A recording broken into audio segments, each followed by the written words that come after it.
Our next popular broadcast aired from January 7th, 1941 to October 5th, 1952. It was created by producer Hyman Brown and based on the imprint given to the mystery novels of Simon & Schuster. In all, 526 episodes were broadcast. We proudly present to you Inner Sanctum.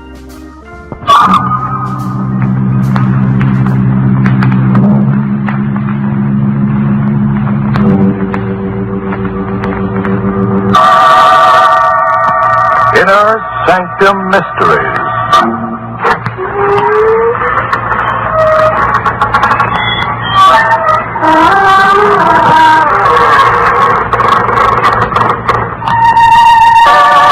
Good evening, friends of the creaking door. This is your host to welcome you again into the Inner Sanctum. Come on in. No, please don't stand on ceremony. We're all informal here. No ties, no collars. In some cases, no hair. Now, that doesn't mean we're complete bores, though. We study our Emily ghosts faithfully. You wouldn't catch one of us eating his teeth with a knife. Oh, no. We've been caught with knives before. Sewing, you might say, our wild throats.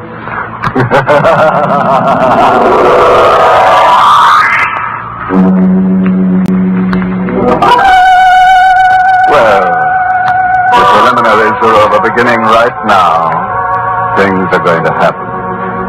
So sit up, draw a deep breath, and lend us an ear. We've got to get our teeth into something. Listen now to the voice of Donald Bucher as Danny Williams, as he tells the weird story of the dead walk at night.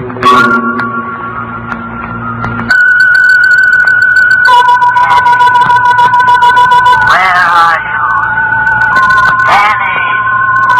Danny! There it is again. Danny! My uncle calling to me, just as he used to when I was a boy. My blind uncle tapping his cane and calling. Danny, where are you? He's dead. I wish I could join him. I've tried to 1,000 times, but they've always prevented me. Tap it. It goes on incessantly. It never stops even when I sleep. I hear it every minute, every second. Sometimes I can thunder.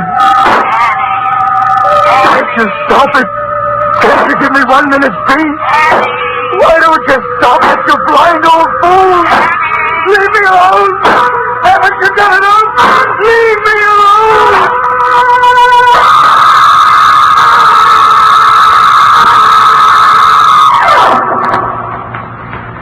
He tapped that way with his cane. On the night I decided to kill him. We were in his room in the big house where we lived together. I've been living with him since I was 14 years old. For 10 years I've been his companion, his nurse, his servant, his slave. On the night I was going to kill him, I slipped a length of strong cord into my dinner jacket. He was totally blind. Had been for 30 years. Yet, strangely enough, he could see. He could see with his uncanny, highly developed sense of hearing. And with that cane of his, that cane was everlastingly tapping. The wind's blowing up tonight. It'll be getting cold soon. Yes, Then, all 7's gone. this is their night off. You going out again tonight? Yes? With Martha? Yes, with Martha. Will you pour me some brandy? Yes, Morgan.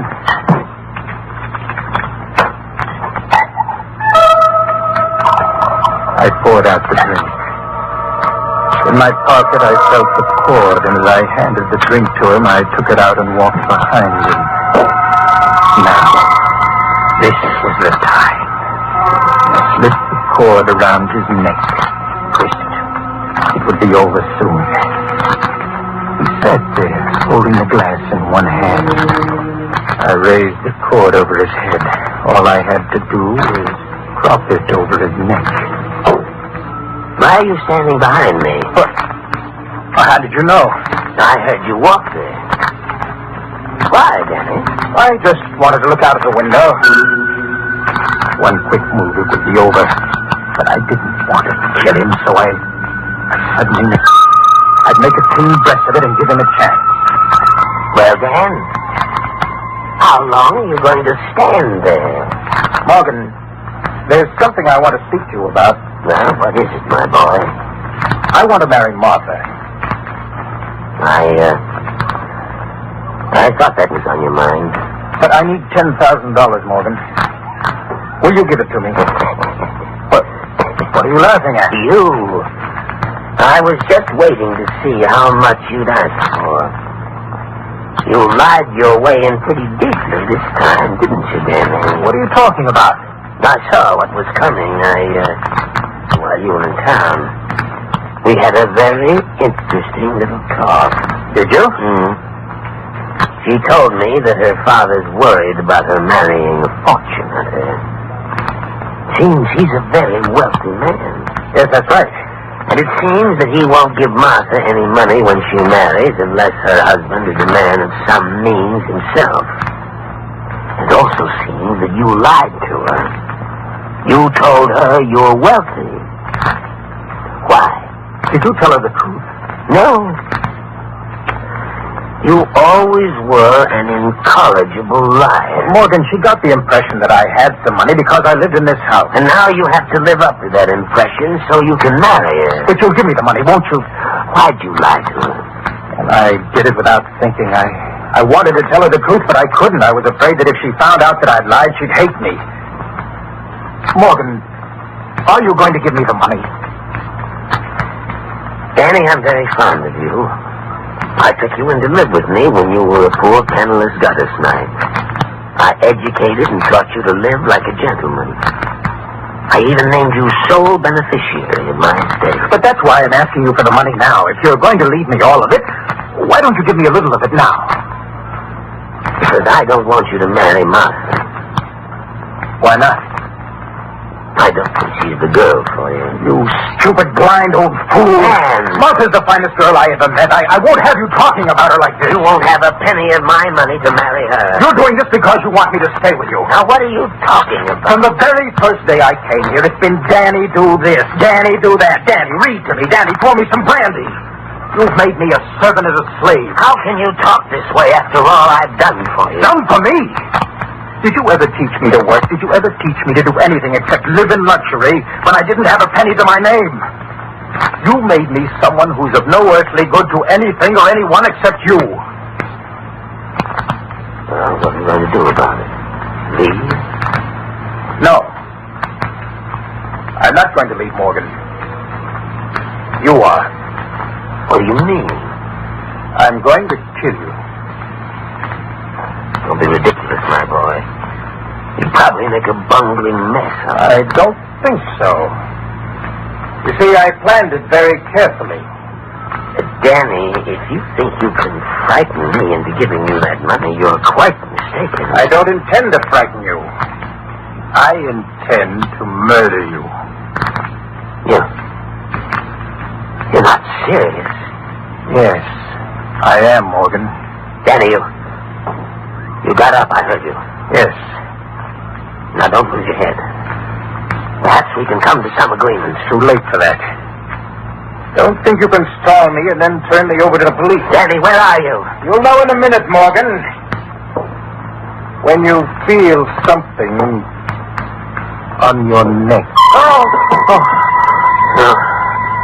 Let go of me. It'll be over in a minute. Let go of me, you idiot. Let go. Not now, Morgan. All right, Danny. I'll admit it. I wanted you to stay with me. I'm blind, old, alone, but I'll let you go. I'll give you the money you want. Only don't kill me. It's too late now. I know you and I don't trust your promises. I'll give you anything you want. You hear anything? Now, please, Dad. No, Morgan. Oh, if I could only see. If I could only see.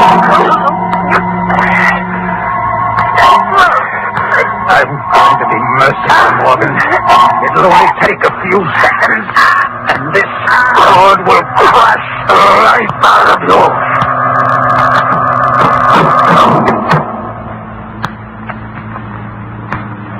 Morgan? Morgan? He's dead. I heard the front door open and close. I had told Martha to come at 9 o'clock. I ran out of the room and looked down the long stairway. Hello, darling. Martha! Shall I come up? No, wait there. I'll come right down. All right. I rushed back into the room. My uncle was lying on the floor, the rope twisted about his neck, his face streaked with purple. I picked up the cane and began tapping on the floor. And I placed the cane near to him. I went back to the door again and called. Good night, Morgan!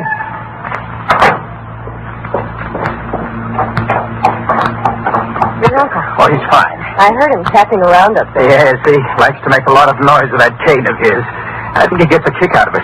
Do you think it's safe to leave him alone here? Safe? Well, of course. Look, shall we go dancing somewhere? Mm-hmm. That's a swell idea.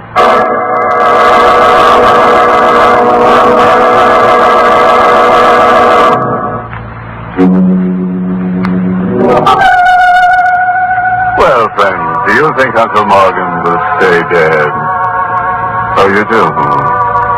Well, that shows how much you know. On this program, the dead never stay that way. So get ready for the worst, because in the next few minutes, you're going to find corpses that walk in the dead of the night. Oh, yes. They do, all right. They do. Don't you worry. All right. Let's listen now to Donald Duke as Danny, as he finishes his story. It was easy to lie to the police. When Martha told them that she heard my uncle tapping in his room, I was cleared of all suspicion. I suggested that the murder was committed by some thief who broke into the house to rob it after we had left. The police agreed. I received the inheritance. And Martha and I planned to go to California to be married. I had lied my way out and fooled everyone. Everyone. Except myself. I knew what I'd done. I couldn't forget it. I became nervous and morose. And then came that last night before Martha and I were to go away. I was alone in the house, preparing to close it.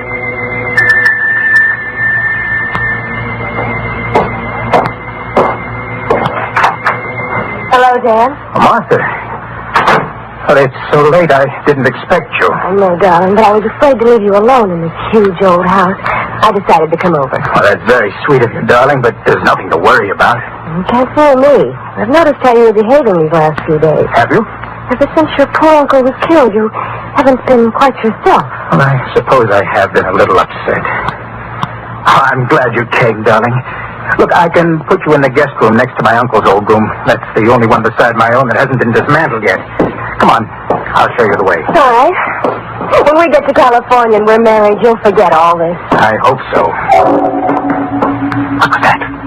I didn't hear anything. I thought I heard a noise. I was right. This old house is affecting you. Maybe. You know, Martha, last night I thought I heard him tapping with his cane. Did you? Well, it was just my imagination, I guess. I wonder. You know, darling, I had a rather strange dream about him. You did? I dreamed he came to me and told me he wasn't dead. Well, that's a crazy idea. Isn't it? But just suppose he wasn't dead. Well, that's impossible. I saw him dead with a rope around his neck. Did you? That's funny. I was with you to the morgue and I didn't see the rope. The police had removed it. Oh, yes. Yes, of course they had.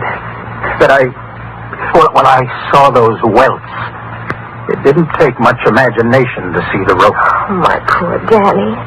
I'm afraid this has affected you more than you realize. Here's your room, Martha. Danny, you've been kind of cold and distant lately. You do love me, don't you, darling? Of course, Martha. There. Good night, Dan. Good night.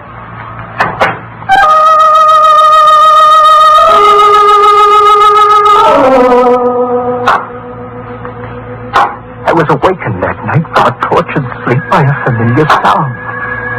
The sound of my uncle's cane tapping on the floor above me. At first I thought I was dreaming, but then I heard it again. It seemed to be coming closer, to be taking a familiar course. Yes, I had heard it 1,000 times when he was alive. That same nervous, rhythmic tapping. It was coming down the stairs. Tap, tap, tap. Down the stairs. Cautiously, carefully. It was on the landing now. Would it go down further, or would it turn as it had done so often to my room? It came closer. Closer. It was coming to my room. There could be no doubt about that.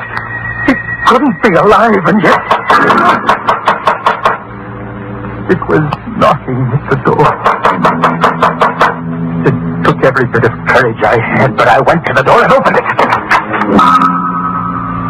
There on the floor outside my door was my uncle's cane.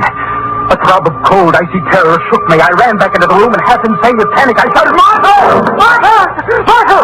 Danny, what's the matter? Martha, darling.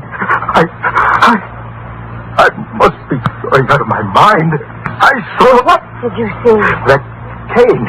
That cane that you have in your hand. Put it down. I found it outside your door. I thought you'd misplaced it. No, that's my uncle's cane. That's the one he always used. But, Danny, there's no need to be so frightened of it. Why, you said it was going to hurt you the way you asked. Martha! Here, you hold it. No. Danny, you're terrified. What's wrong? What's happened? Martha, don't make me tell you. Don't. But what are you afraid of? That cane. Put it down. Throw it away. Cane? Throw it away. You don't know what you're saying. Martha, why do you keep pointing it at me? Why? Danny, you've got to tell me what's troubling you. I won't put it down until you tell me why you're afraid. Martha, for heaven's sake. You can trust me, Danny. I love you. Tell me what it is. Martha. What is it? No matter what it is, I'll always love you. Don't be afraid to tell me. I killed him. Your uncle? Yes. Why? For the inheritance. I didn't want you to know that I didn't have a cent. I asked him for the money, begged him for it. He sat there in his chair telling me I couldn't have a cent. He wanted to keep me here with him. I wanted to marry you. That's why I murdered him, Martha, because I love you. Do you understand? Yes. Oh, Martha. Martha, I knew you would. You'll stand by me, won't you? Why are you smiling that way? How much money did you inherit? $200,000 in this house. You'll transfer that money to me in the morning. When the house is sold, you'll turn over that money to me, too. If you don't, I'll tell the police what you just told me. Martha, I don't understand. I thought I was pretty clear. Oh, I see now. You think I'm too upset to manage the estate, and you want to take care of it for me until we're married. There isn't going to be any marriage. No marriage? No. Now that I can get the money without marrying you, there's no reason for me to tie myself down. Why should you want the money? Your father... He's been dead for 17 years. Martha, you told... You were lying to me. Yes, Dad. But you were lying to me, so it comes out even. And stop cowering at this cane. There's nothing queer about it. I made that tapping noise tonight. I thought it would make you confess, and it did. This is a joke. It's a monstrous joke. I wouldn't think it was so funny if I were in your position. You know, the money isn't quite all. I can use you, Danny. I might need certain things done sometime. And if you'll remember that I can send you to the electric chair whenever I choose to, you'll do them. I see. The slave merely changes masters. Where are you going? Back to my room. Oh, no, you're not. Ben, let's go up I there. want to show you something, Martha. Something about this cane. You said there was nothing queer about it. Well, there is. Let me show you. You didn't know, did you, that if you press a button in the handle, the outer covering slips off, and you have a sword in your hand? A sword? Yes. Look. Yes. See? It's a sharp sword, forged in Italy during the Renaissance to be used by men with less conscience than I about murder. Dan, what are you going to do? I think you know. No, Dan, you can't. Did you think I would give you that money after I murdered a man to get it? I'll let you keep the money. You think I believe you? I know liars. I won't tell the police. I swear I won't. I'll do anything you say. I'll marry you. You think I'd marry you after I found out that your love was a lie? Do you think I'd let you live when I know you have a secret that can enslave me? Oh, Dan, take that sword away. Don't do it. I love you. Liar. Dan, don't. Please, I beg you, I'll do anything you say. Don't.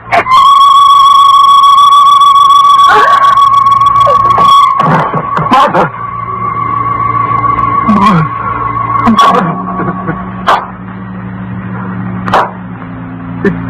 It was then that I first began hearing in my mind that tapping, that incessant tapping of the cage.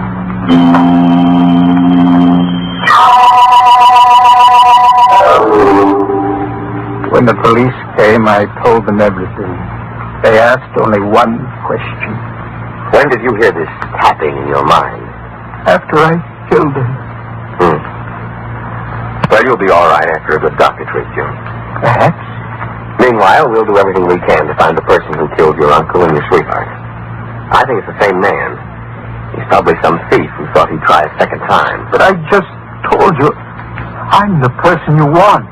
Now, Danny, you don't think I believe that story for a minute, do you? You don't believe it? After the way I saw you cry when your uncle died. And you can't make me believe that sweet girl did the things you said. I know something about human nature, my boy. No, Danny, the shock of finding your sweetheart murdered so soon after your uncle's murder was too much for you. This whole confession was a lie.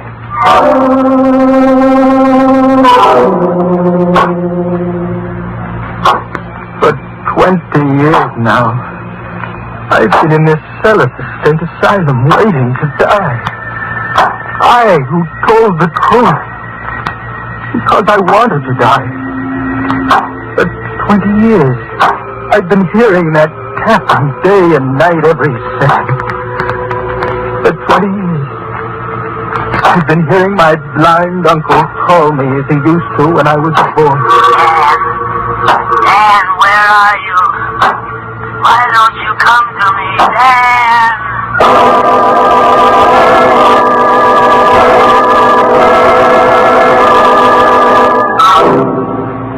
All right, friends, you can relax now.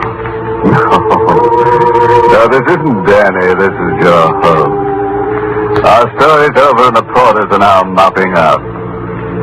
Well, I guess tonight's little story should teach you never to tell a lie. Lying leads to cheating, and cheating leads to murder. And murder leads to insanity, all of which are very bad habits to get into indeed.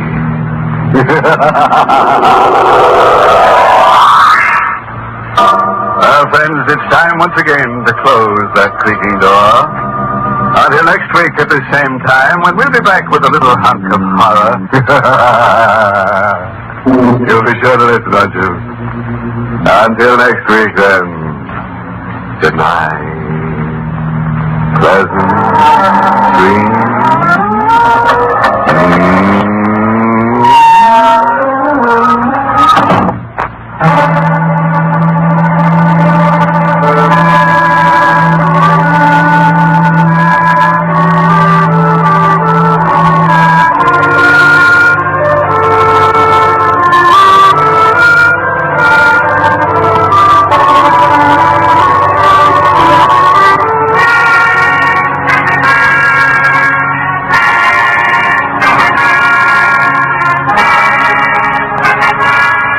Sanctum has come to you through the worldwide facilities of the United States Armed Forces Radio and Television Service. You're listening to HOJO Radio. More classic old-time radio coming your way next.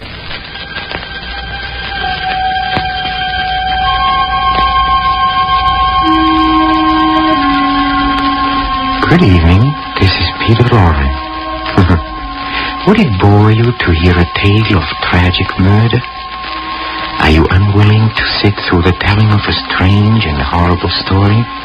The brief narrative of a man caught in a web of evil? You're not? Then, my friends, keep right on listening to the Mystery Playhouse.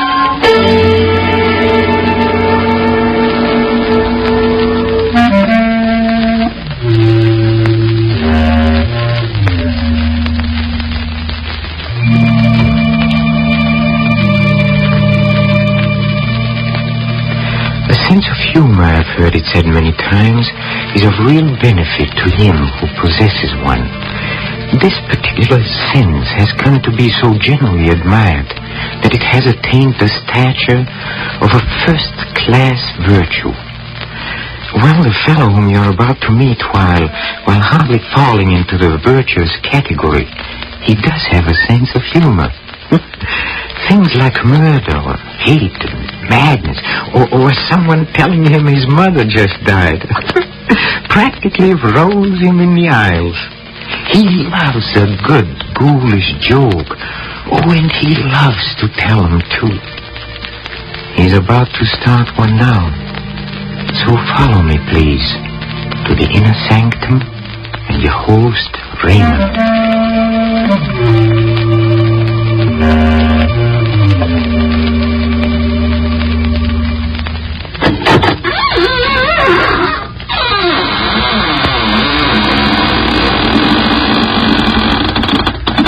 Good evening, friends of the inner sanctum.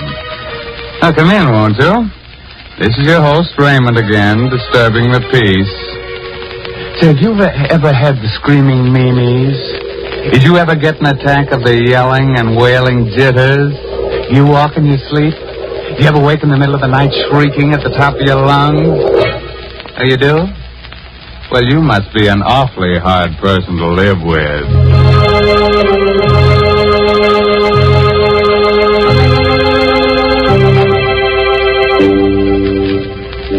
Well, friends, it's time for our story to begin.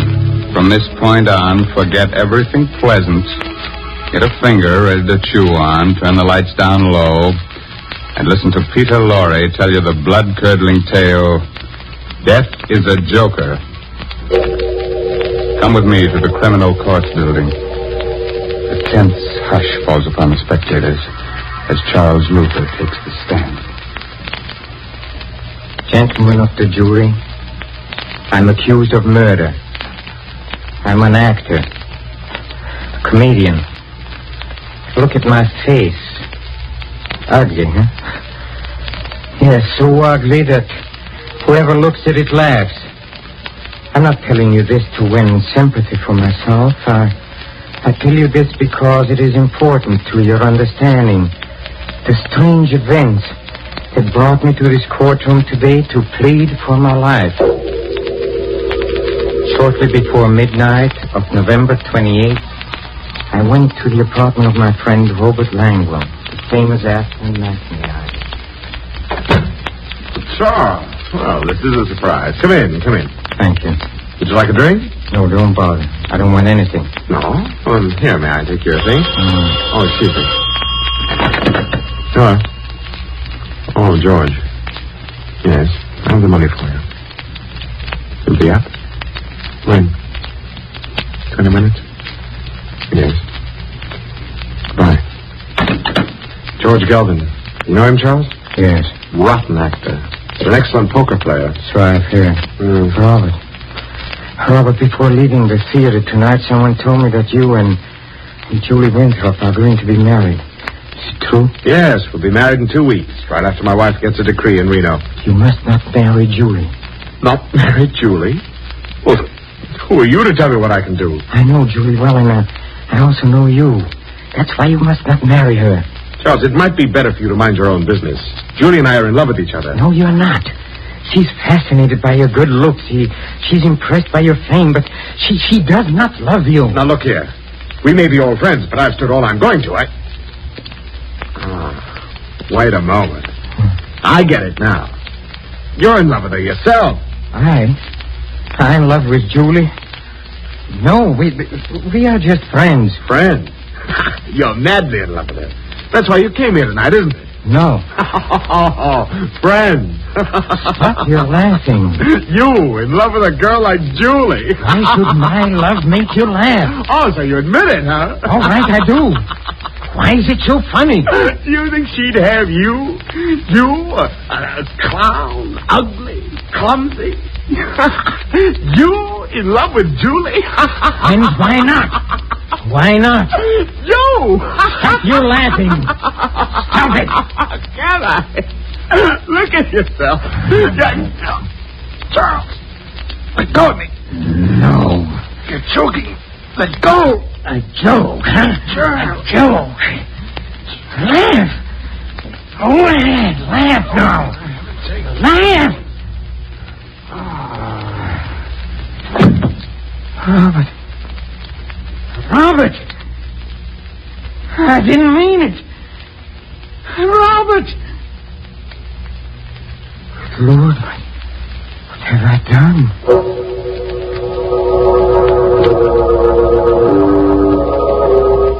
I rushed out of his apartment, trembling.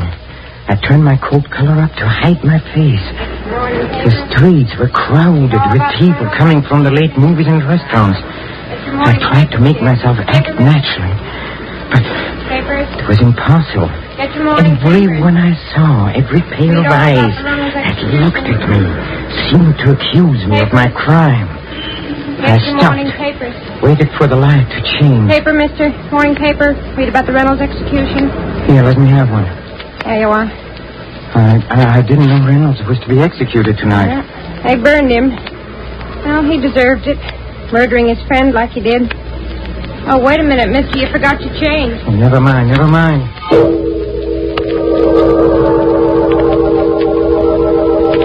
I went to my apartment and I looked at the newspaper I bought. There was a photograph of Reynolds on the first page. In his face, I saw my future. The shattered hopes, the torture of the trial, the horrible, nerve-wracking experience of waiting for death. I flung the paper away. I went to the window. I opened it.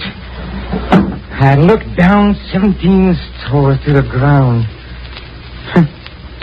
How tiny people look. The automobile lights moved like so many fireflies.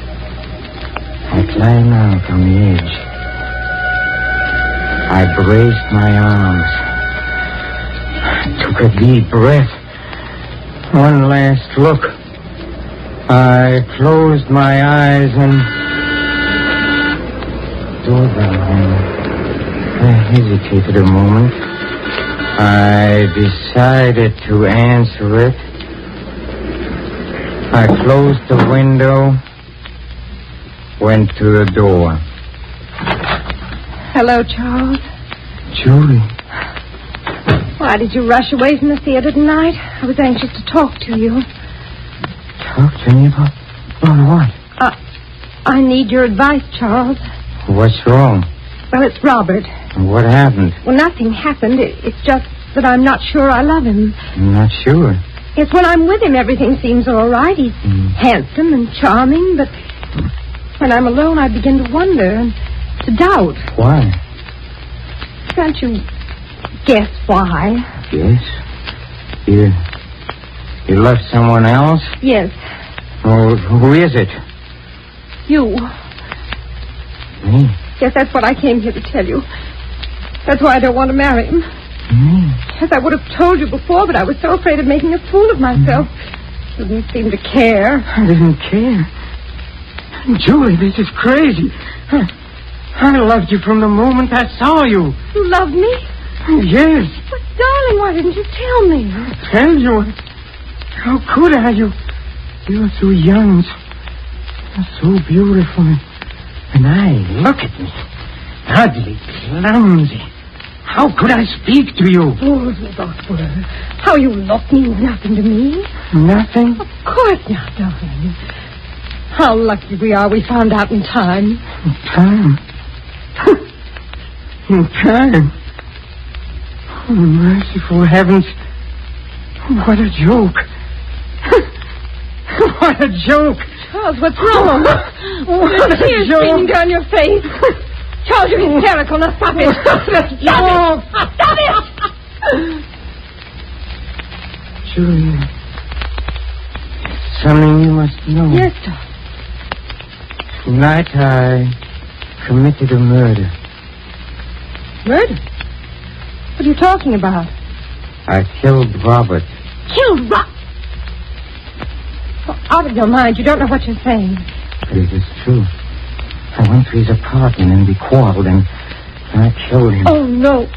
You told me a moment ago that you loved me. Do you still love me? Yes, Charles. Then tell me what to do, Julie. Help me. I can't think. I don't know where to turn, but... What can I do, Julie? What can I do?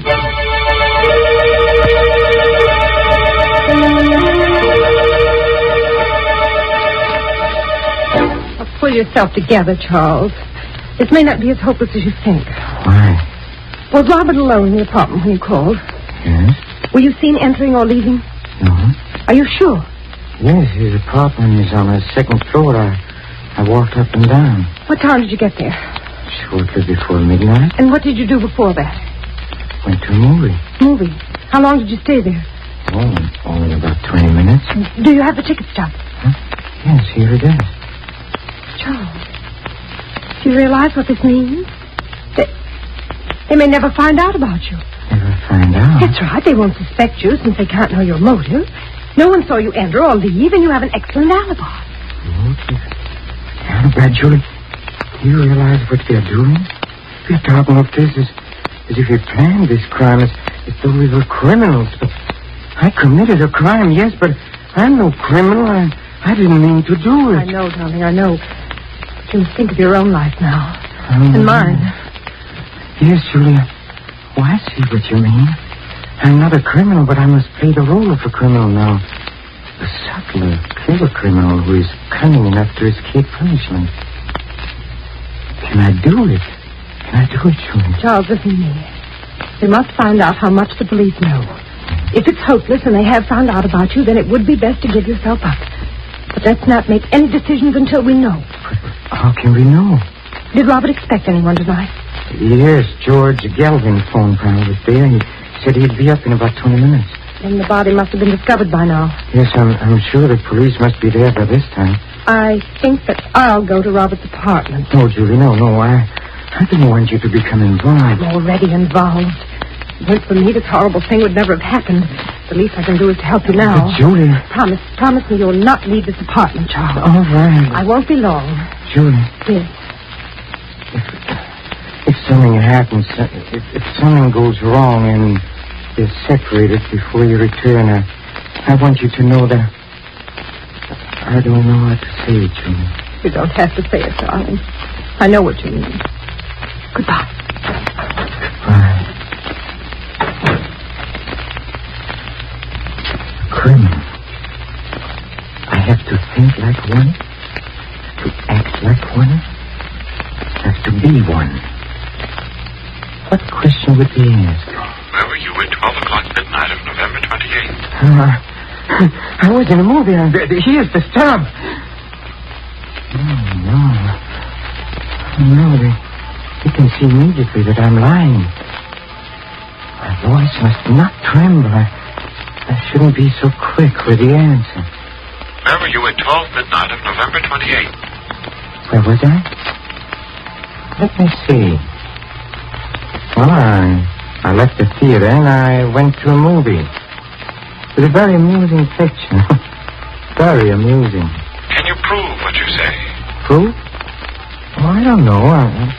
It would be difficult. Well, now you have to ticket stuff somewhere.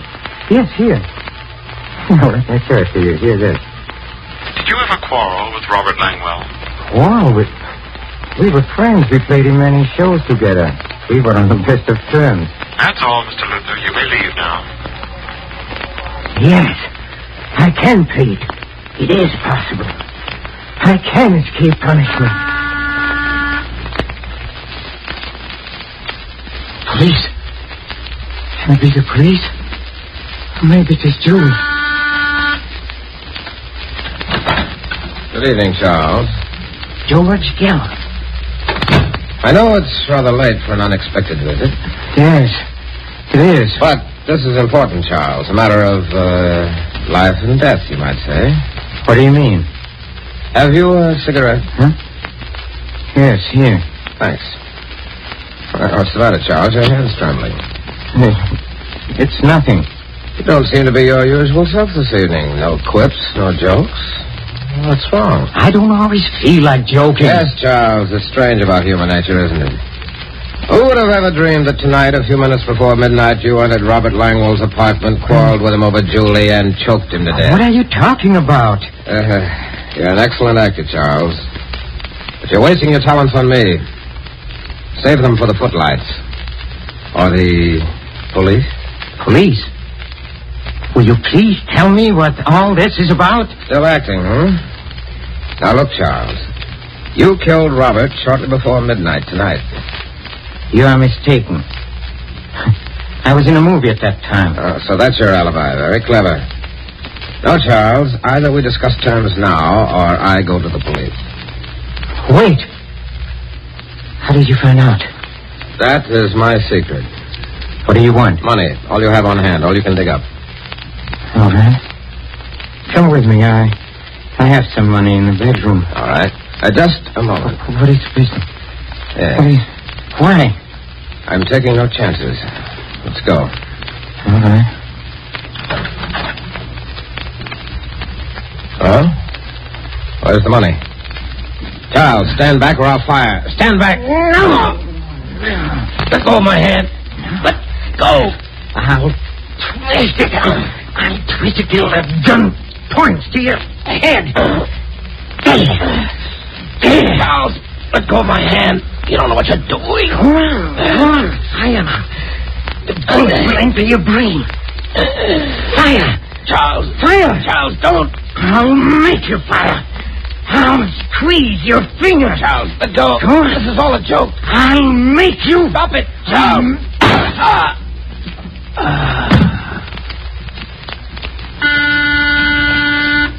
Just a second. Just a second.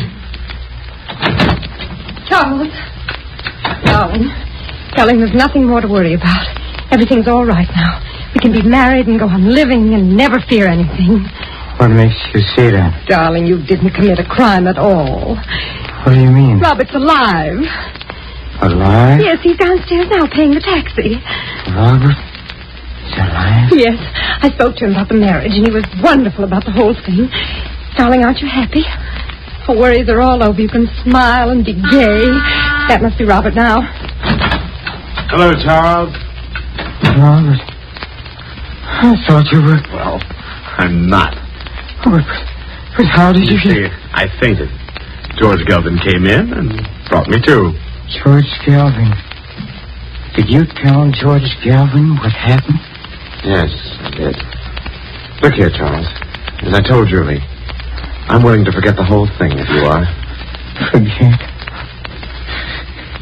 Forget? Yes. It might have ended tragically, you know, but thinking it over, I realized I'm as much to blame as you are. So if you're willing to shake hands. Shake hands? There now, darling. There's nothing more to worry about. I feel so happy I could... Charles, what's the matter with you? It's nothing. It's nothing. It's nothing.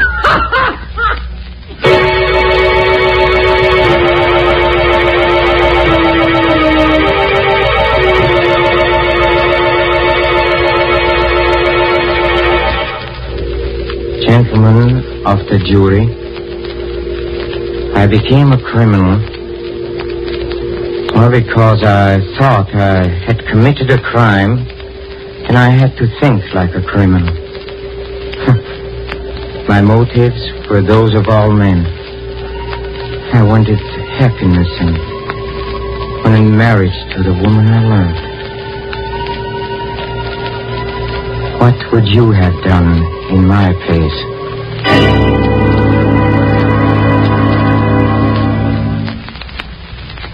And I still think I know that guy. I wish I could place him. Well, it must be wonderful to have a sense of humor, but I don't think Charlie feels much like laughing. Do you? We'll pay a return visit to the inner sanctum and its fun-loving host Raymond soon, but don't go, please.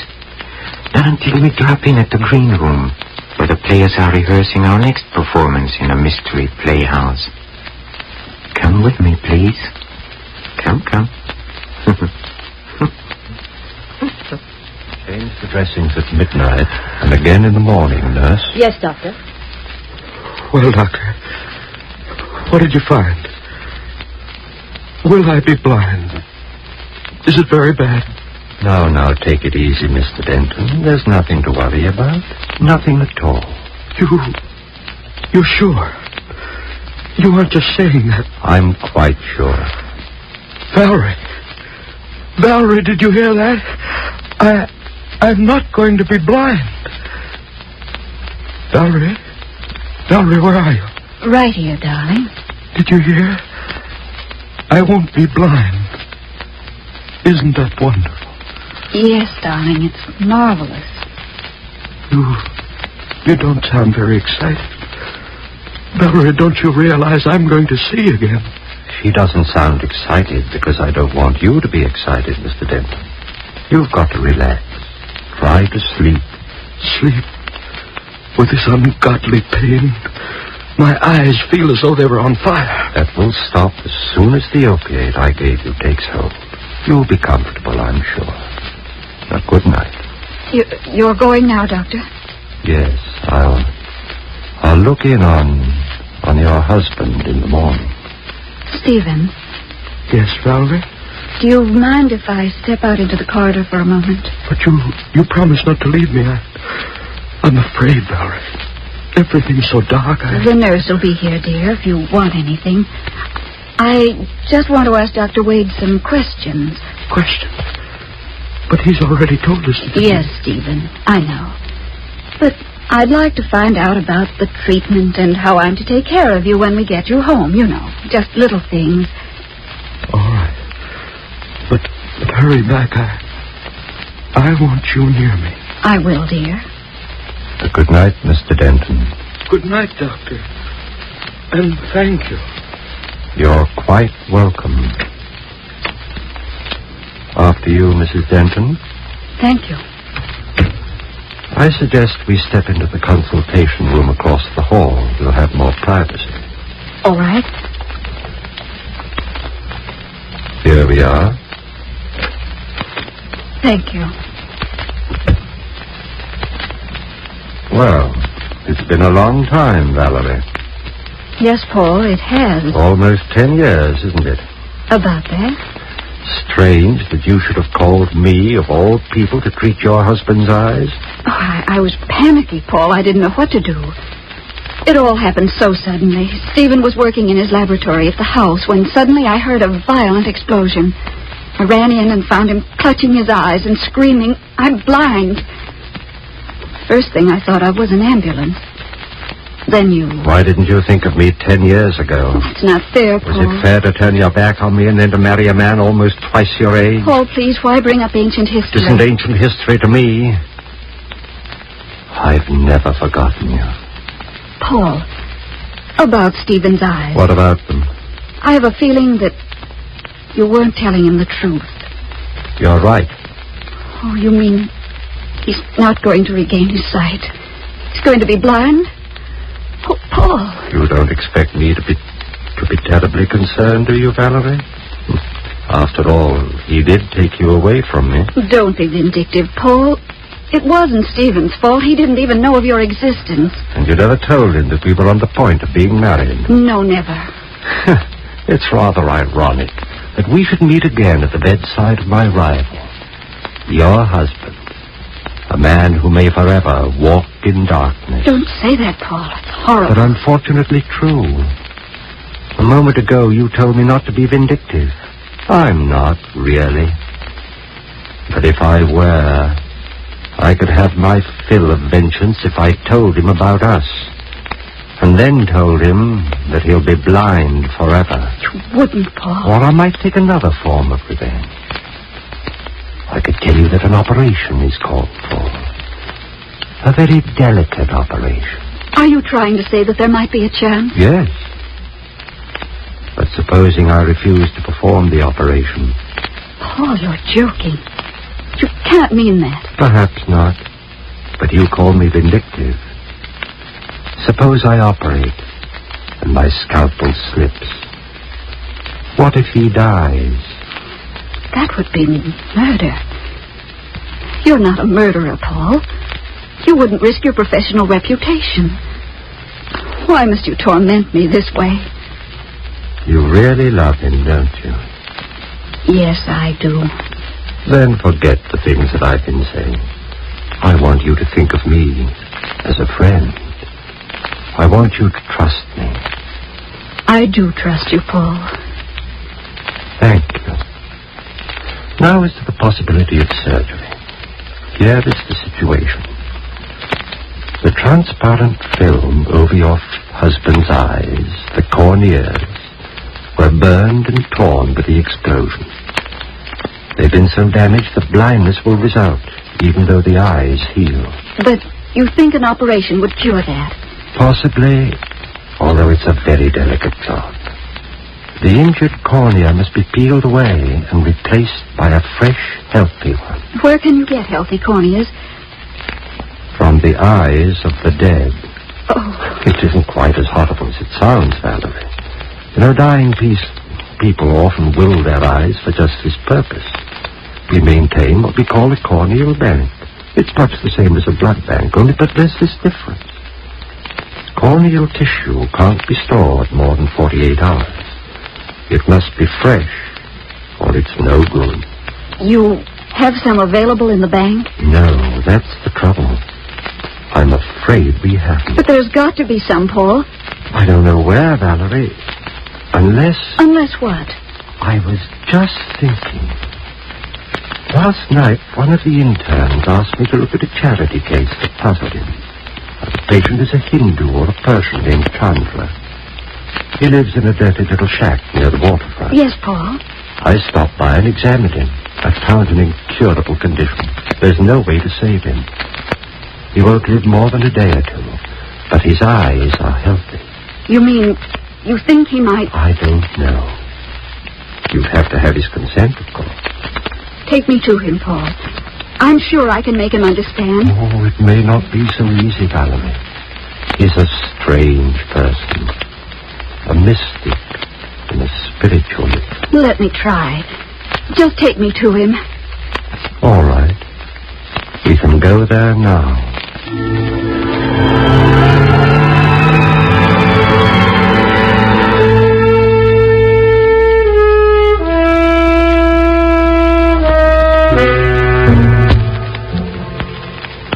Doesn't the doctor sound familiar to you, huh? That's right. It's Boris Karloff, up to his old tricks. I think it might amuse you to be on hand for our next performance, when we present Mr. Karloff and Creeps by Night. This is Peter Lorre closing the doors of the Mystery Playhouse. Good night. Sleep tight.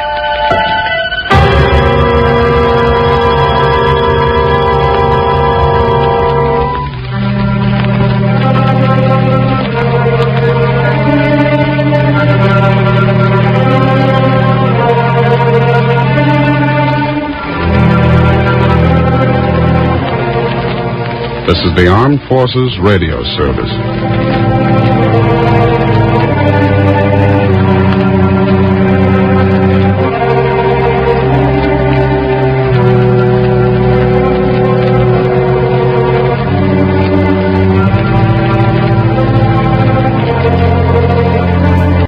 Our next broadcast is a supernatural fantasy series that ran from 1943 through 1945. There were 78 episodes produced altogether.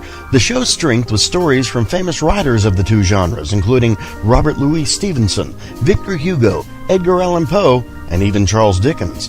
One of the more unusual aspects of the show was that there was no music, other than between scenes. Some have claimed that this lack of music helps to keep the show from being dated, as it remains fresh to this day. We present to you The Weird Circle on HOJO Radio.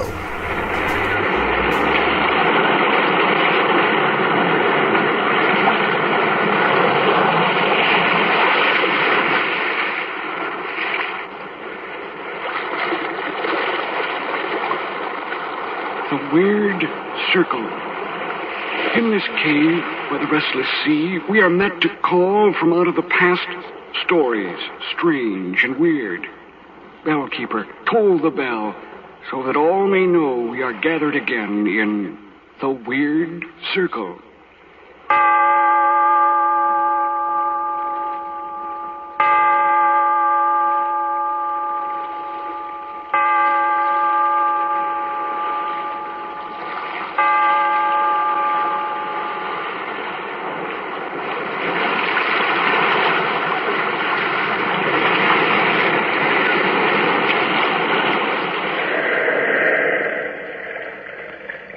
The Weird Circle. In this cave by the restless sea, we are met to call from out the past stories strange and weird. Bellkeeper, toll the bell, so all may know we are gathered again in the Weird Circle.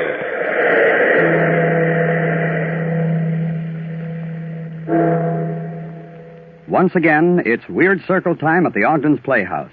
Tonight, we are to hear an adaptation of the Ambrose Bierce story, Middle Toe of the Right Foot. To the mystery story fan, tonight's presentation promises keen listening pleasure. To the smoker who rolls his own cigarettes, Ogden's Fine Cut promises smooth smoking pleasure. It's a promise that comes true with every cigarette rolled with Ogden's. That's why we call attention to our standing invitation to try Ogden's when in need of a cigarette tobacco. You'll find Ogden's easy to roll, delightful to smoke.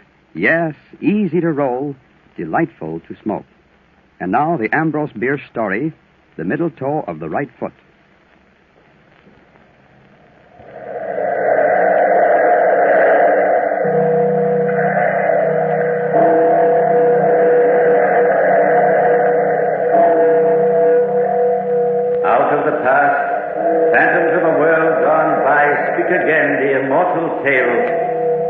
The Middle Toe of the Right Foot.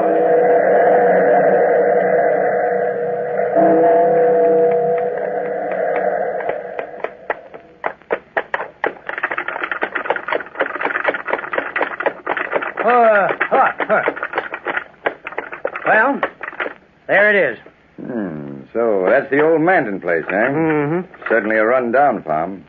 Weeds growing rank all over and the house rotting away. Yeah. Do you think anyone will show up to claim it tomorrow? Gertrude Manton's brother's been notified.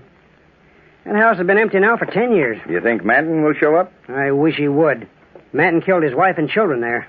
Well, what happened to this fellow Manton? I don't know. Never found a trace of him yet. And you, a deputy sheriff? Better shine up your badge and get busy. I'll find the murderer someday. Somehow. Well, no wonder the ghosts live there. It gives me the creeps. Now, look, even the trees are all leaning to windward, trying to get away. Come on, let's drive on. All right. Come on. Yeah, Ross will be waiting at the hotel. We better get along.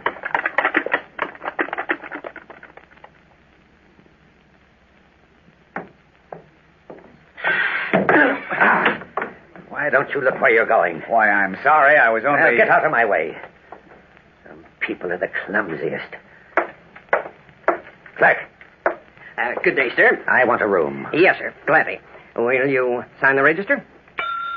Front! You will have room 212, Mr. Grossmith. Oh, Mr. Grossmith, I think we've met, sir. What? Bumping acquaintance in the screen door just now. Well, Allow me to introduce myself. Ross, sir, editor of the Marshall Advocate. Glad to welcome you to our city. Are you here on business? If I am, it's my own business. My mistake, stranger. What a horned toad. Ross, sir. Here we are. Hello, King. Oh, you must be Mr. Sanchez. Yes, sir. How do you do, sir? Welcome to Marshall. It's good of you to meet us here, Mr. Rosser. We county politicians, like the deputy here and myself, can't get along without you great men of the press. Oh, shucks. Come on over here and sit down. That's right. Now, you want to talk about the Manton house first or the coroner? Oh, wait a minute. First, let's order something long and cold, huh? The Manton place will take care of itself. It's a good idea. That was a hot drive. Well, now, about this candidate for coroner, Rosser. I can't see, King, why a man can't be a good coroner just because he's got a cast in his eye. Well, you know, Rosser, I have a theory that any physical defect goes with some mental or moral defect. Just can't help myself. I hate and always hated any kind of deformity in a man or in a woman. I infer then, Mr. King, that a lady lacking the advantage of a nose would find it a hard struggle to become Mrs. Thomas King. Well, put it that way if you want, but seriously, I once nearly married a most charming girl who... Well, I was a kid lawyer studying at Harriston. Each time I came home here, I rushed over to the Brewers. I think I was really in love with Gertrude Brewer. She was lovely. Then, one summer afternoon, we were in the orchard. Her young brother was helping us gather fruit. Oh, Tom, it's such fun to have you home, even if for only these short visits. How's everything? Oh, just fine and dandy. Oh, I've so much to tell you. They made me deputy sheriff. Oh, how wonderful. Yeah. Can't I see you alone this evening? Let's walk down to the river. Oh, I'd love to, Tom. Sis! What is it, Ned? Here comes Manton. He's tying up his team down by the gate. Oh, Gertrude, I can't stand that man. Why do you let him come here? Why, he's very amusing, Tom, and very nice. He's very prosperous. But I agree with Tom, sis. He's a queer duck. Got queer ways. Well, Ned, what do you mean? Well, I went after Partridge with him, and he uses the craziest contraption. Yeah? How's that? He's taken a long, straight branch, stripped it, and on the end he's fastened a loop of wire that's sharp as a razor blade. A razor blade? Yeah. He sneaks up on a bird, then gets the loop over its head, and gives a quick jerk. And presto, bird's dead. Throat cut. Oh, Ned.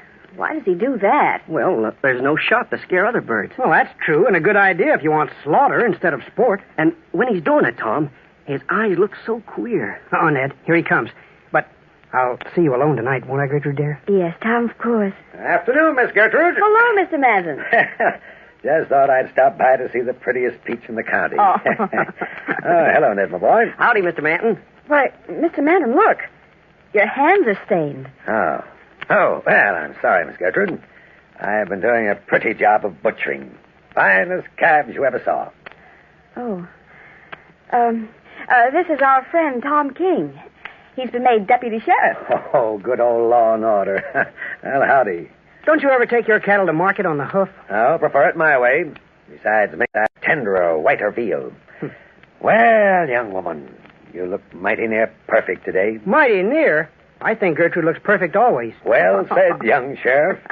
I guess by and large that everyone will agree that Miss Brewer here is an absolutely perfect specimen.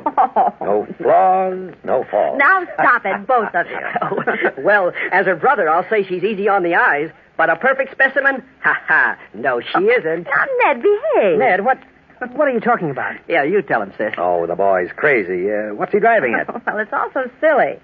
I don't know why Ned mentioned it, but the fact is, if you must know, I have only 4 toes on my right foot. No middle toe. What? Cut off by accident? No, I was born that way. Oh, a branded filly, eh? Well, you'll never stray from your owner, will you? Gertrude, I never knew that. Why, it's of no importance, Tom. I never think of it. It's cool here under the trees. Mind if I sit on the bench? Oh, not at all, Mr. Manton. Here, I'll make room. Take my chair, Manton. I'll be running along. Oh, Tom, already? Yes, I've got some business in town. Important, really. You'll excuse me, Gertrude? So long, Ned. Forgetting me, eh? No. Goodbye, Mr. Manton. Oh, see you tonight, Tom. Goodbye for a little while. Well, gentlemen, I didn't go back that night, and that goodbye was not for a little while, but for a long time. Do you mean a defect in the young woman's foot made such a difference to you, King? Yes. It's a curious obsession on my part, but I know that if I'd married that girl, I should have been miserable, and would have made her so. And if the girl cared for you... She couldn't have cared too much for King, for she soon married a gentleman with more normal views. You mean Manton? I get it. That horrible house we passed today. But you said Manton killed his wife. Yes, he did. Hey, wait a minute. Who's that coming out of the door? It's familiar looking. Oh, but it couldn't be. His name's, Grossmith. Grossmith, huh? Yeah. A cheerful bounder if I ever met one. Nearly knocked me down when he arrived this afternoon. Bit my ear off when I tried to speak to him. Well, no interview? No interview. What a nerve. He's sitting down right near us. Well, I'm interested in this story of King's. Tell me more about the Manton case, King.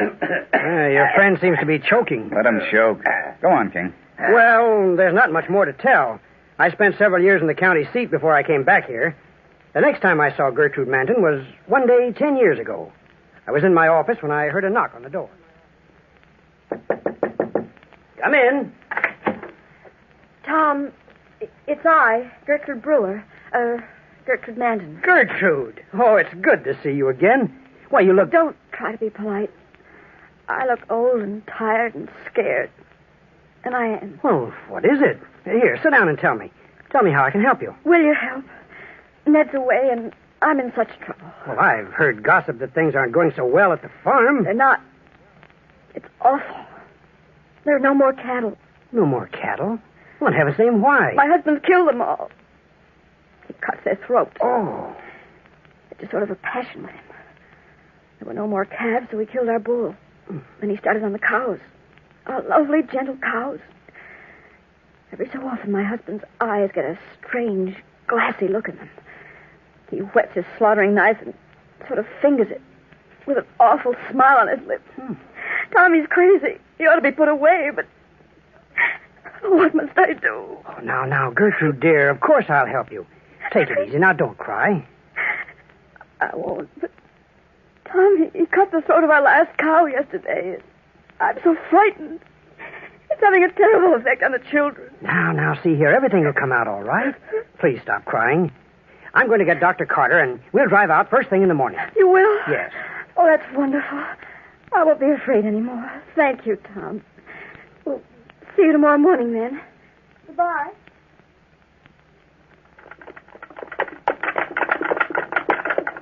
It's good of you, Dr. Carter, to drive out here. Miss Manton's an old friend of mine. Well, she's a fine woman, Tom. Oh, but that husband. Yeah. Doc, I want you to look him over. There's something very wrong. Oh, now, oh. Oh, lovely sunshine. A lovely day out. What a gloomy place this is. Hello, Gertrude. Gertrude! She doesn't answer. Well, let's ring or knock or something. I'll try the bell. Look here, Tom. The door's open. Yeah, go on in. Gertrude, where are you? This house has the emptiest feeling. Are you sure she knew we were coming? Well, we arranged it only yesterday. Oh, she must be here. There's no one in this room. Oh, let's go upstairs. Yes, you'd better. Come on. Doc, wait. Look, here on the stairs. This stain. It's sticky. It's blood. Dripping from... Hurry, Tom. Hurry up here. Good Lord. Little boy lying by the banister. Oh, his throat is cut. Gertrude! Gertrude! Where the devil is she? Doc, try the bedroom door. Tom, in here. It's Mrs. Manton, lying across the body of her little girl. Both their throats slit from ear to ear.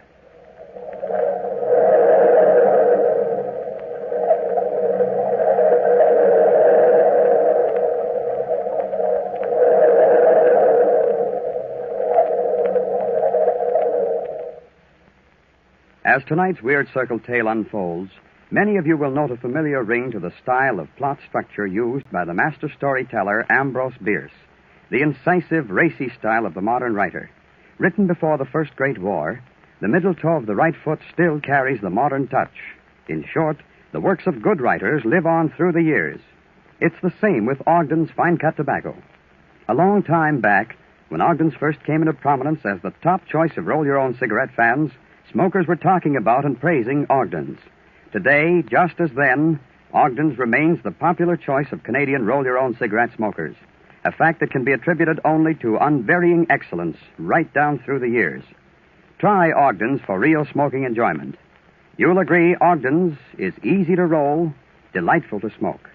Yes, easy to roll, delightful to smoke. And now back to our story. Sheriff Tom King, years ago, had been attracted to Gertrude Brewer, but ended his courtship when he learned that she lacked a middle toe on her right foot. She soon married the well-to-do but eccentric Robert Manton. This marriage ended in tragedy, for several years later the town was horror-stricken to learn that Manton, in a frenzy, had cut the throats of his wife and of their 2 children. Manton escaped. The house has been empty for 10 years.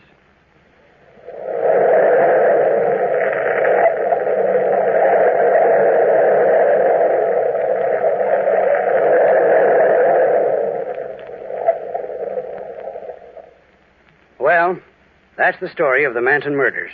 And a morning I'll never forget. Well, I don't wonder. It's a horrible story. Tom, you may be interested to know that this Grossmith, or whatever his name is, sitting near us here, has been glaring at you and taking in every word you said. Why the impudence?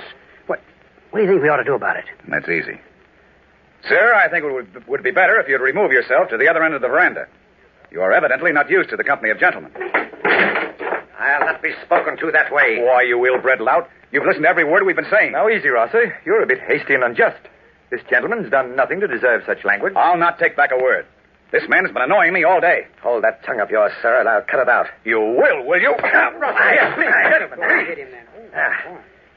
It's the custom of the country to demand satisfaction for an unwarranted blow.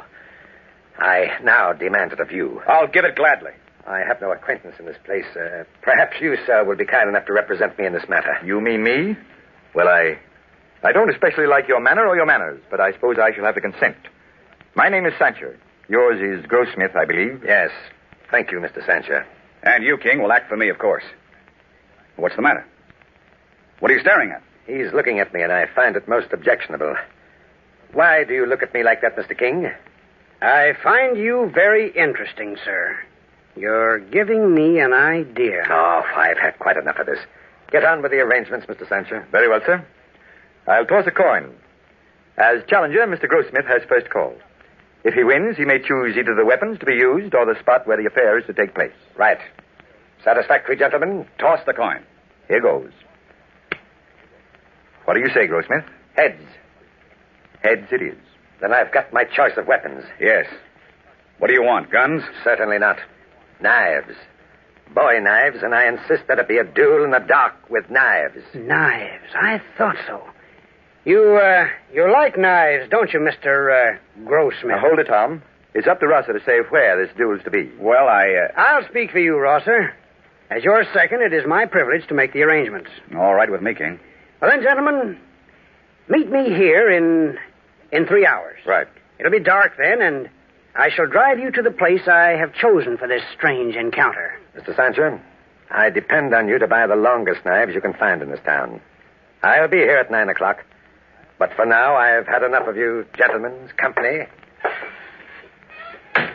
Look here, Tom. What the devil have I got myself into? A duel. A duel with knives. And, just as he says, in the dark. But I didn't bargain to get ourselves into a mess like this. You realize that we have the choice of place, don't you? Well, don't worry. Nothing's going to happen to you, Rosser. Well, as second to this fellow Grossmith, I must ask you, King, what's your planning? Is it some sort of practical joke? Not exactly a joke, Sancher. Well, where is this place you have in mind? A rather appropriate spot. Remember the haunted house I showed you today? You mean where the Manton murders were? Exactly. It will be the most perfect setting. And now, if you and Rosser will only help me carry out my plan tonight when we get to that Manton house, this is what will happen.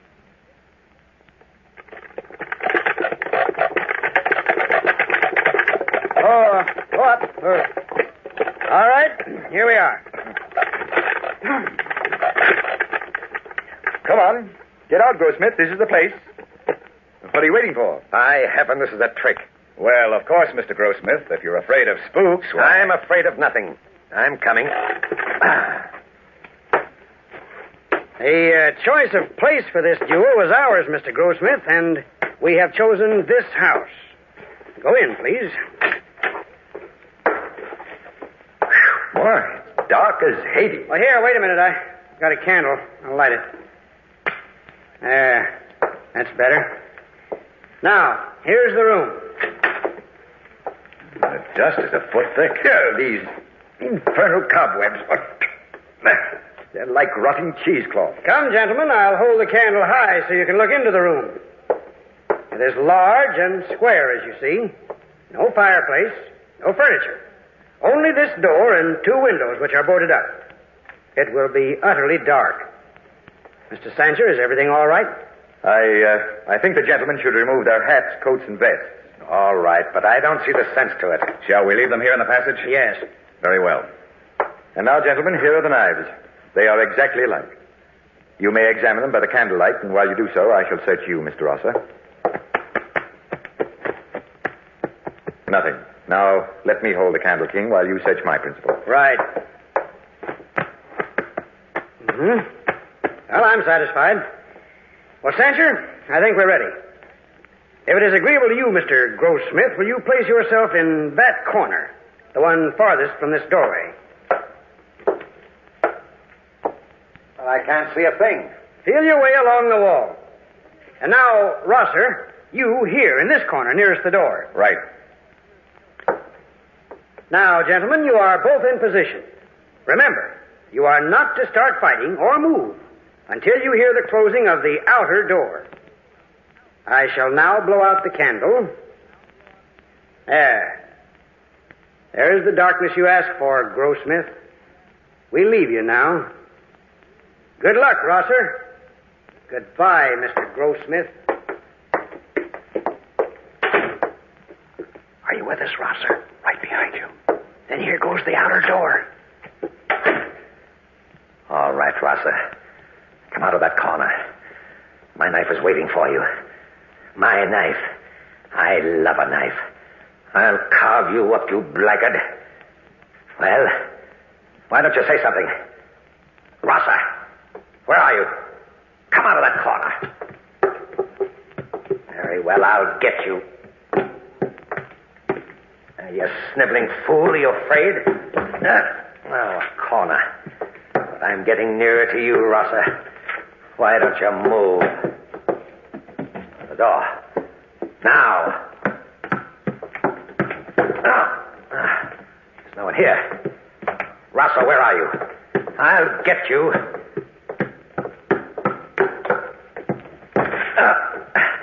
Rosser, speak.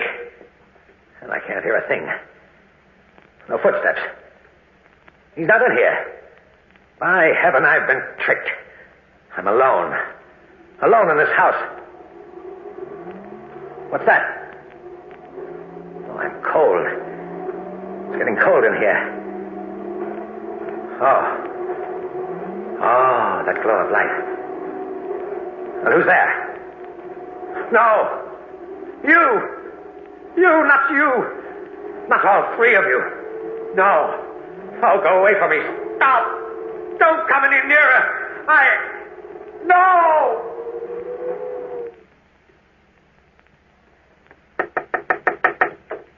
Come in. What's the big idea of sending for me so early in the morning? Oh, hello, Sancher. Hello. Did he get you here, too? Yes, he did. Well, Tom, what is it you want? Boys, that hoax we framed up last night doesn't look so good this morning. How do you mean? It's got me in a spot. You see, there's something about that fellow Grossmith I didn't tell you in Sancher. I drove right back to the house after I left you boys last night, and though I called and yelled at him, there wasn't a sound. He wasn't there. And he didn't come back to the hotel. Well, what do you care? I never want to see the fellow again. But I've got to find him. Well, I never should have let him get away. Just what do you mean by that, Tom? Well, I mean just this. When Grossmith challenged you, I thought I recognized him. Yeah, that fellow isn't Grossmith at all. Huh? He really is... Hello, Tom. I guess I'm early. Ned Brewer. Well, I didn't expect you here this early. Well, I got tired waiting for you and the county commissioner. I'm glad to see you again, Ned. You know Sam Rosser, the advocate? Of course. How do you do? Welcome back, Ned. And this is the commissioner, Mr. Sancher. Glad to meet you, sir. How do you do? I'm Gertrude Manton's brother. I guess so. Well, Mr. Brewer, the county will be glad to give over the custody of the farm, and since you're here, we might as well drive right out there and get the business over with. What do you say, Tom? Sure.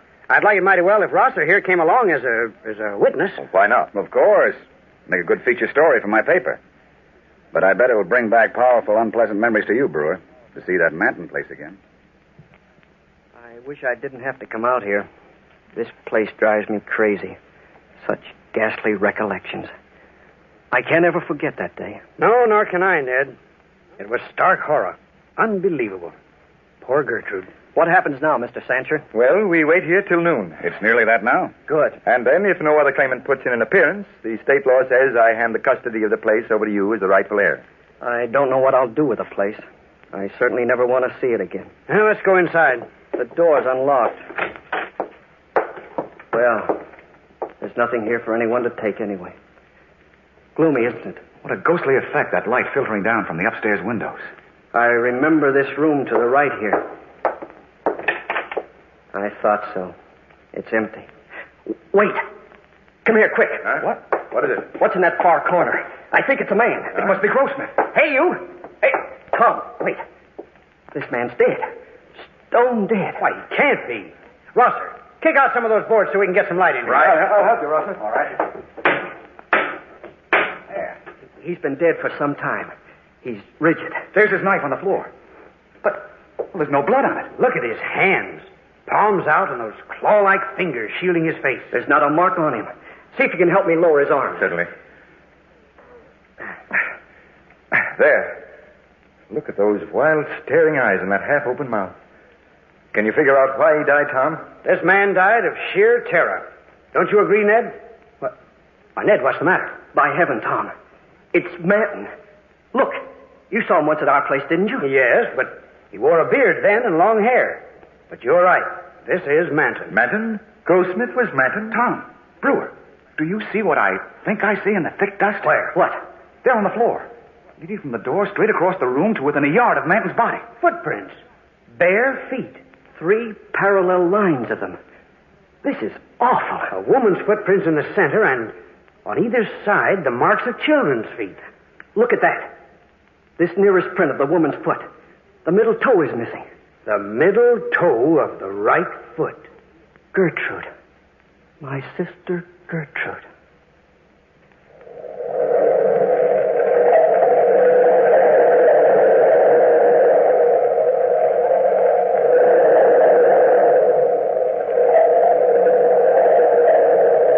From the time-worn pages of the past, we have brought you the story, The Middle Toe of the Right Foot. Bellkeeper, pull the bell.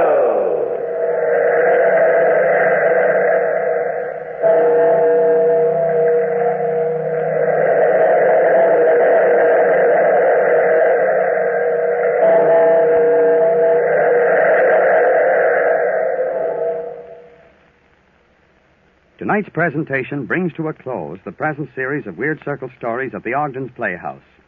For the past 39 weeks, we've brought you the great mystery classics by the world's master storytellers with the thought that in the entertainment offered you would find enjoyment. If the presentation of this Weird Circle series has attained that objective, Ogden's feels that the purpose of the series has been met. Till we meet again, then, here's a reminder.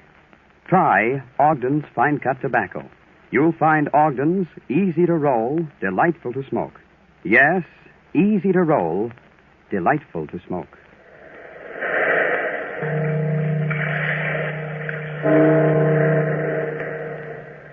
If you smoke a pipe, try Ogden's Cut Plug. It's a smooth, mellow pipe tobacco.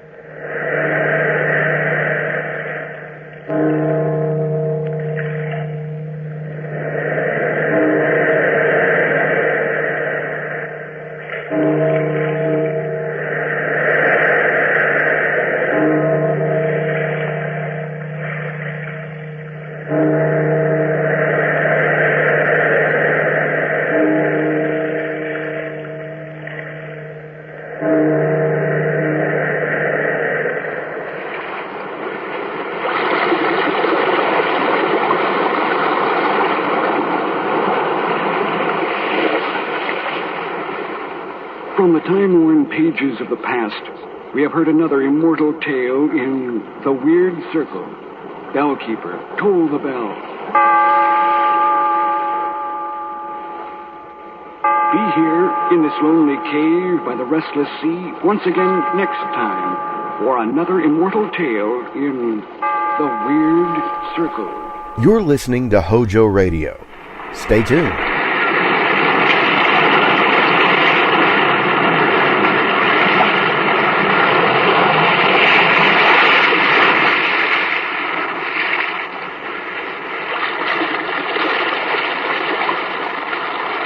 Weird Circle. In this cave by the restless sea, we are met to call from out of the past stories, strange and weird. Bellkeeper, toll the bell, so that all may know we are gathered again in the Weird Circle.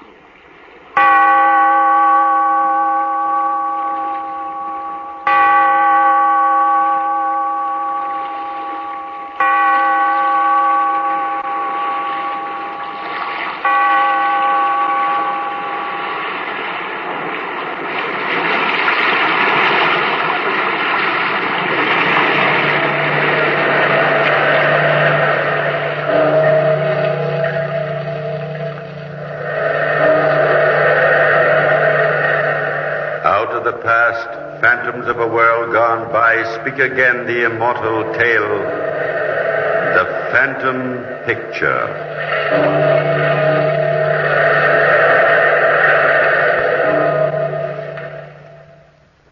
And gentlemen, as you know, here are the works of our greatest Italian artists of today. You, the most renowned art critics in the kingdom, will choose tonight that work which is to hang in the Pitti Gallery beside Raphael, Da Vinci, Michelangelo, the classic masterpieces of Italy. Weigh your decision carefully, gentlemen. Thank you.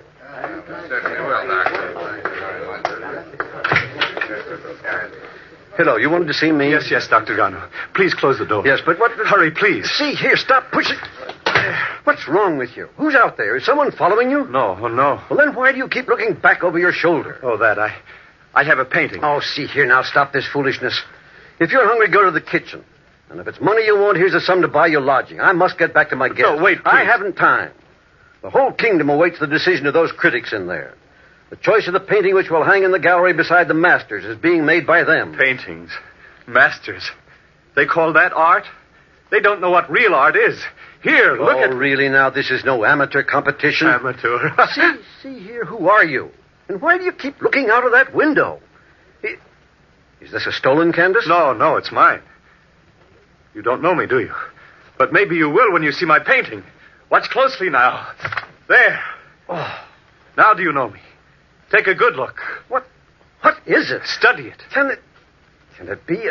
Why, it is a face, a human face. Yes. It's ghastly. Drop the cloth. See, you can't take your eyes off it. Now do you recognize me? No. Look again. Study the painting carefully. Such a subject. It's vulgar. This is a painting worthy to hang in the gallery. This is a really great work of art, my greatest. No painting with a subject like that can be a great work of art. It is a masterpiece, I tell you, and you must buy it. Buy that? Yes.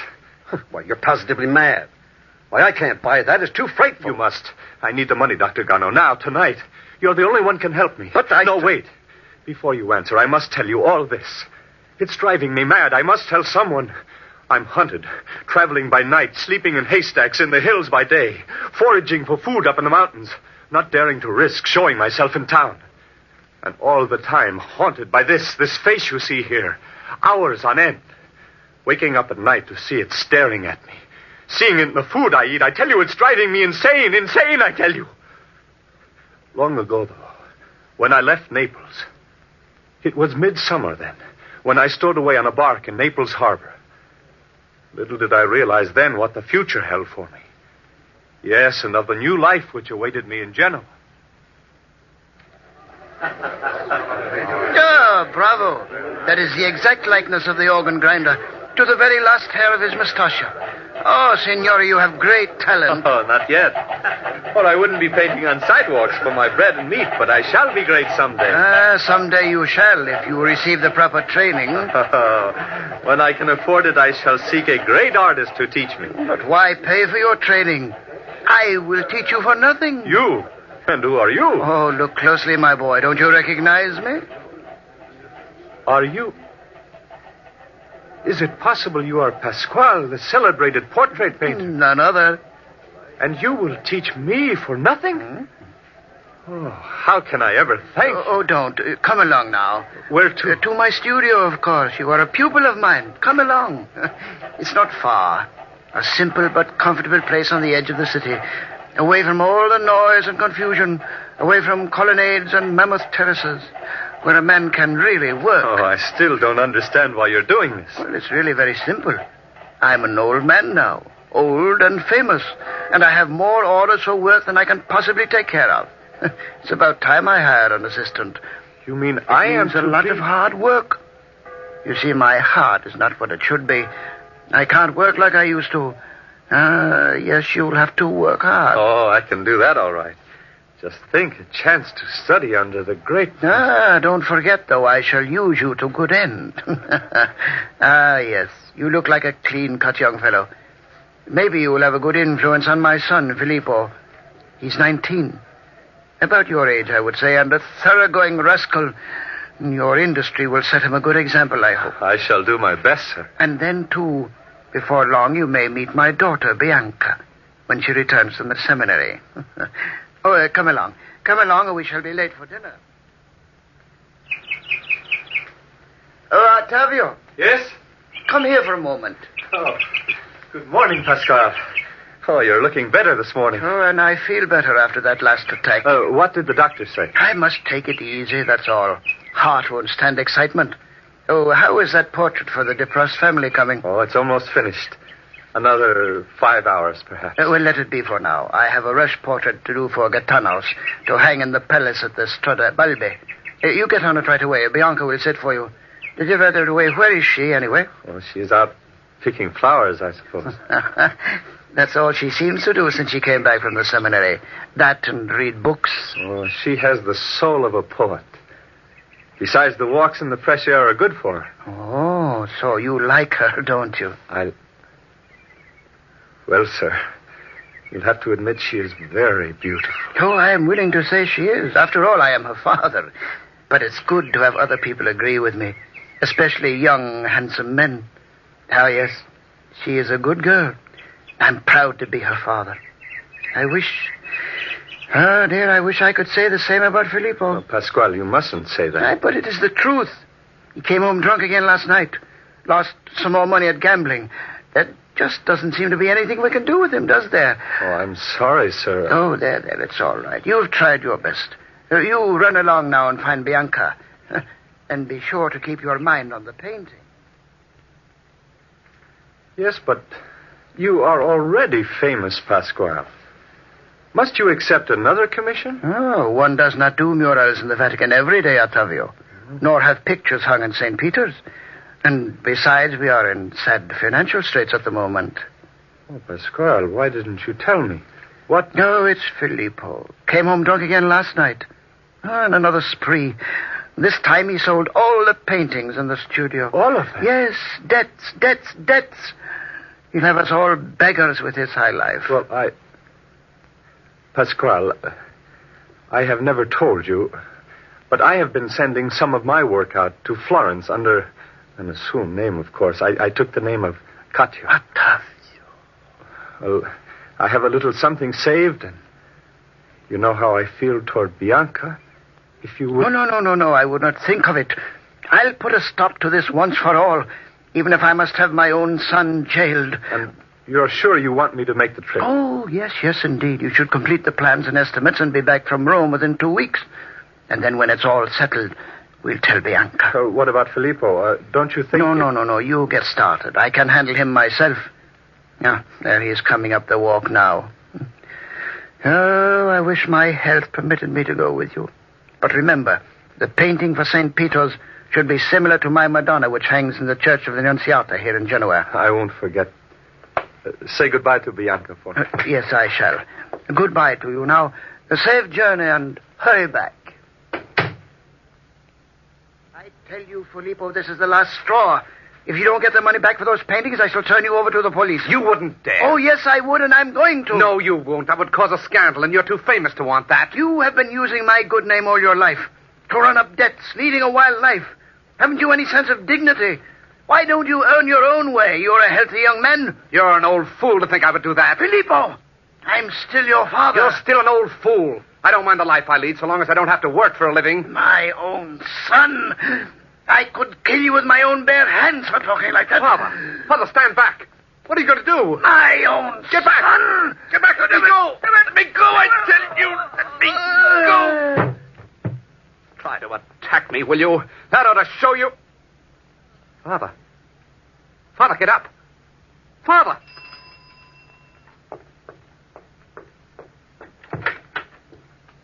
Help me with these packages, Filippo. There. Where's Father? Filippo, what's wrong? Where's Father? In there. On the floor. His heart. Oh, no. Oh, no. Father, speak to me. Oh, what happened? I heard Octavio quarreling with him. I hurried in and found Father lying there on the floor. Octavio. Oh, no. How could he? No, he couldn't do that to me. Not to my father, no.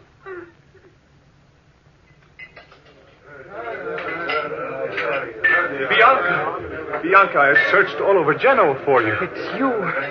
Go away. Go away, please. But I... You heard her. Go away. You killed my father. Killed? Have you lost your senses?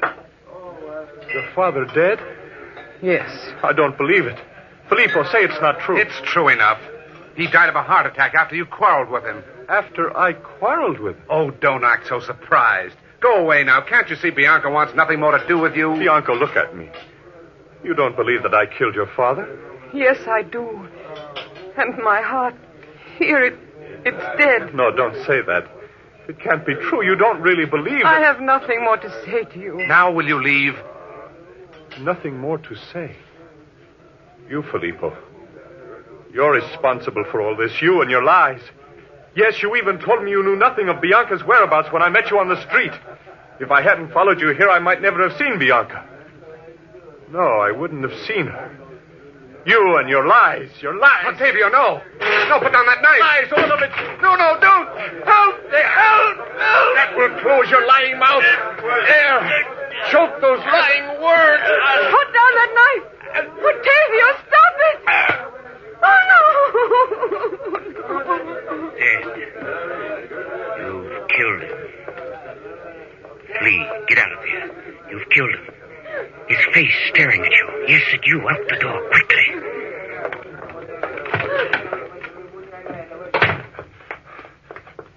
Now, down the back street. Run. Keep running. The police, they'll be here soon. Down this alley. Now safe for a while. But his face, those eyes following you. Get away from them. Get away. Get away.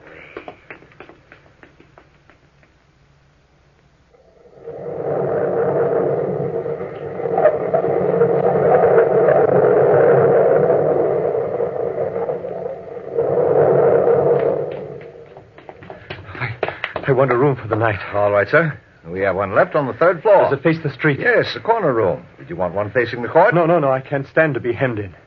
Are there any fire exits going past the windows? No, I'm sorry. Never mind. So much the better. Someone else in your party? No. Show me the room, please. You keep looking over your shoulder. I thought... The room, man. I want to sleep. Yes, sir. Right this way, please.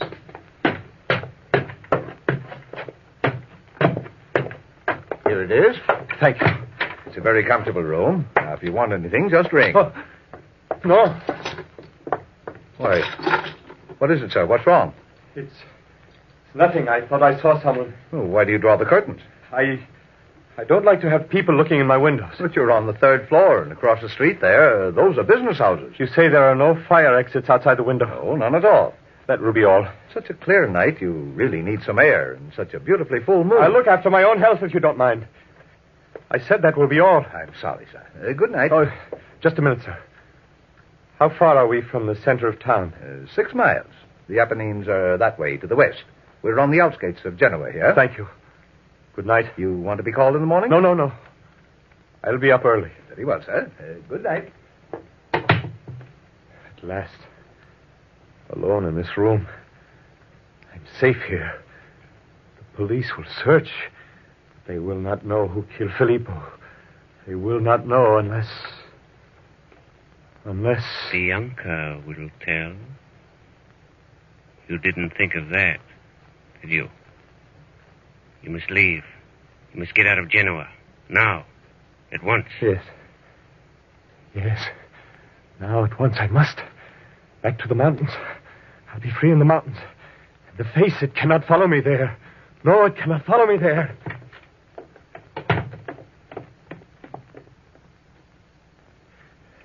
6 days. 6 days in this wilderness. Water. A brook. My tongue, it's parched. Now I can drink. Now at last I can take a drink. Thank goodness for this brook.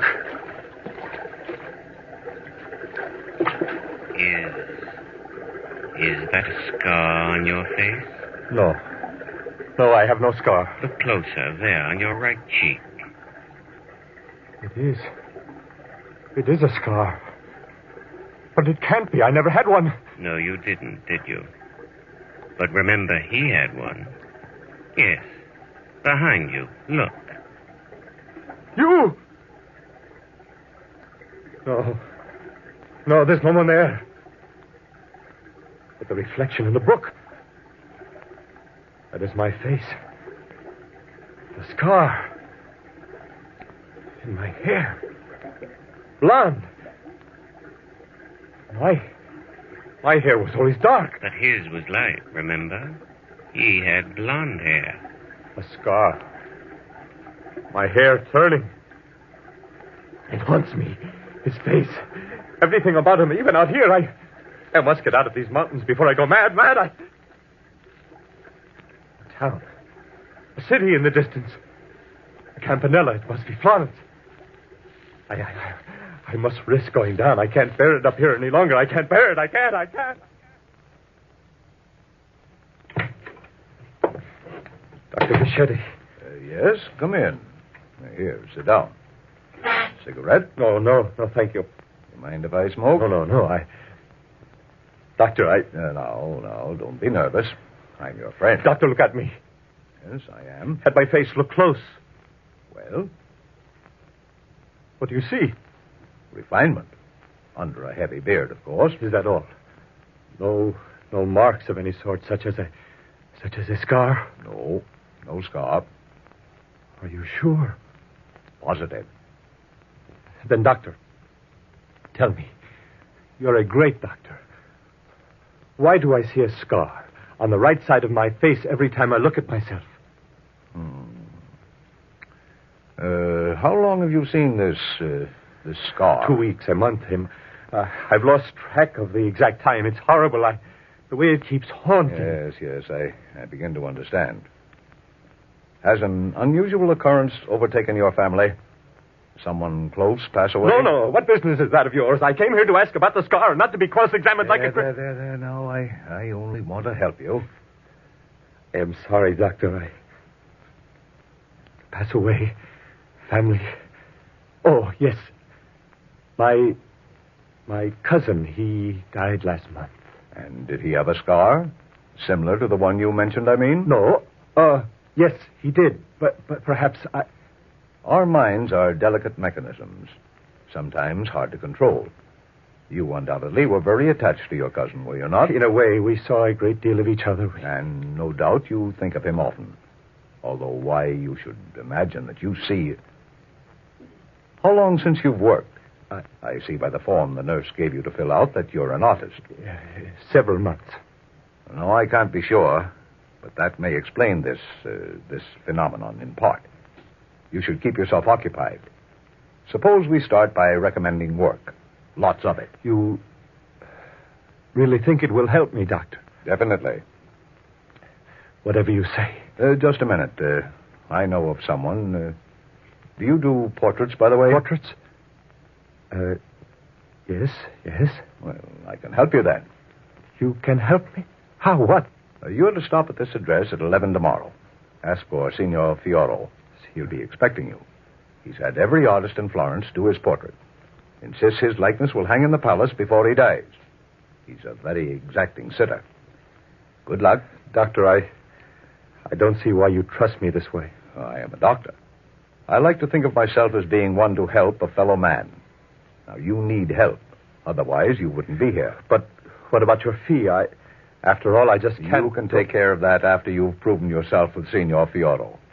Yes, after you've satisfied the Signor with your work. One moment more. Now, Signor Fioro. Steady. Oh, that'll be enough for today. One last touch.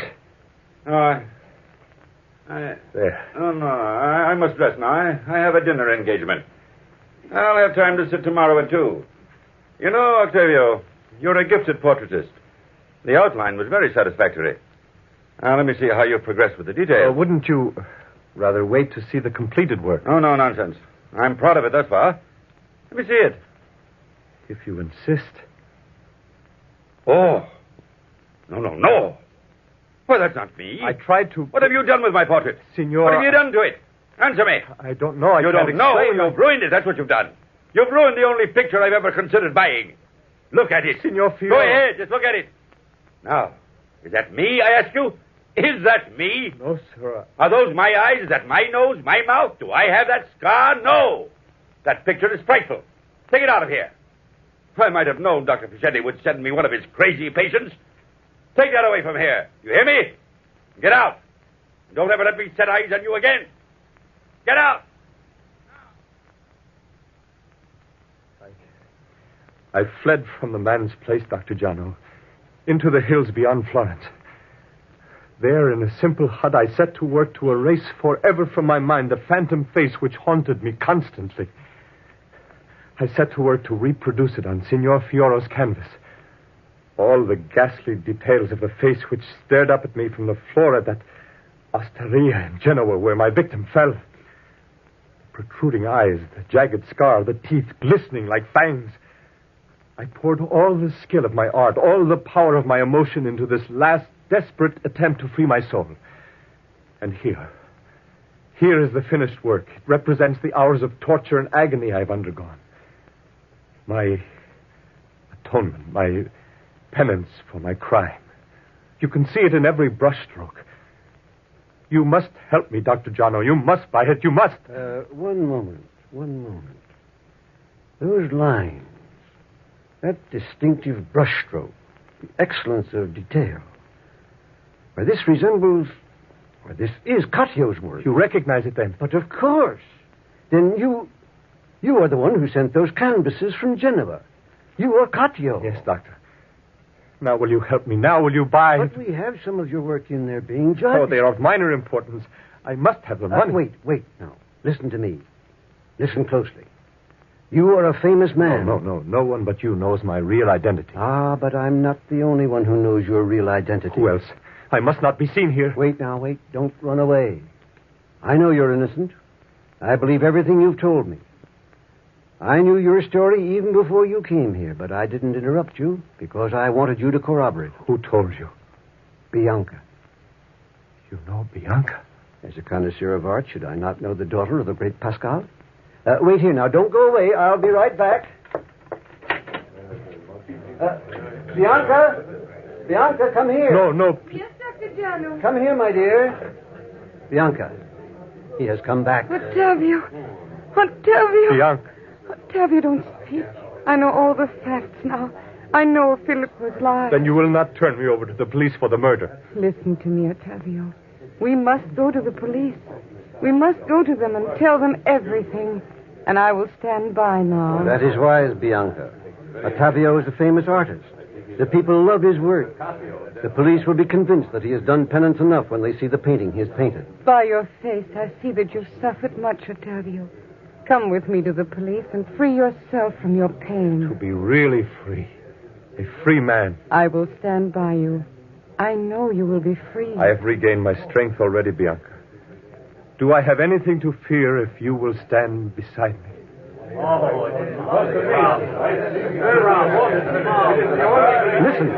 Listen, don't you hear them? They've chosen your painting. Come, Ottavio. Walk with me into the gallery and accept their acclaim.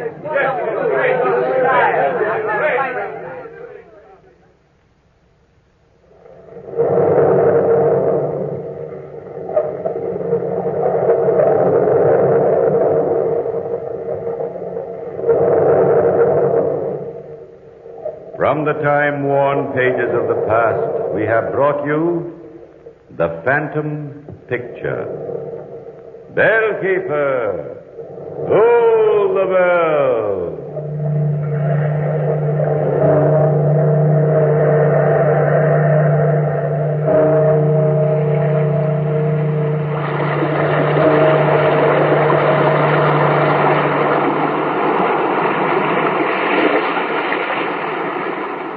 From the time-worn pages of the past, we have heard another immortal tale in The Weird Circle. Bellkeeper, toll the bell.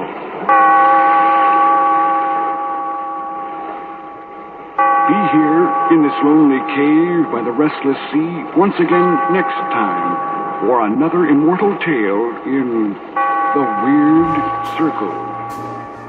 Our next broadcast was one of the premier drama programs of the golden age of radio and was subtitled Radio's Outstanding Theater of Thrills and focused on suspense thriller-type scripts, usually featuring leading Hollywood actors of the era. Approximately 945 episodes were broadcast during its long run, and more than 900 still exist. The protagonist was usually a normal person suddenly dropped into a threatening or bizarre situation. Solutions were withheld until the last possible second, and evildoers were usually punished by the end. We present to you Suspense on HOJO Radio.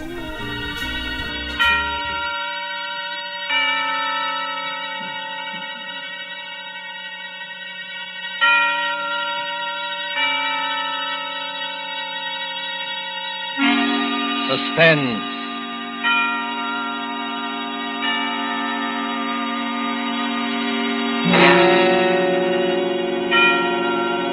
This is the Man in Black, here again to introduce Columbia's program, Suspense. Heading our starring Hollywood cast this evening is Mr. Richard Dix, who appears as a United States naval officer who found himself in a remarkable predicament on what should have been an uneventful flight from New York to Philadelphia. As fellow passengers aboard the airliner are Miss Gail Page as a girl named Monica and Mr. Montague Love, who plays that aged and domineering millionaire Silas Naylor. A story by John Dixon Carr called Death Flies Blind is tonight's tale of suspense. If you have been with us on these Tuesday nights, you will know that suspense is compounded of mystery and suspicion, dangerous adventure. In this series are tales calculated to intrigue you, to stir your nerves, to offer you a precarious situation, and then withhold the solution until the last possible moment. And so it is with Death Flies Blind and the performances of Richard Dix, Gail Page, Montague Love, and our other players, we again hope to keep you in suspense.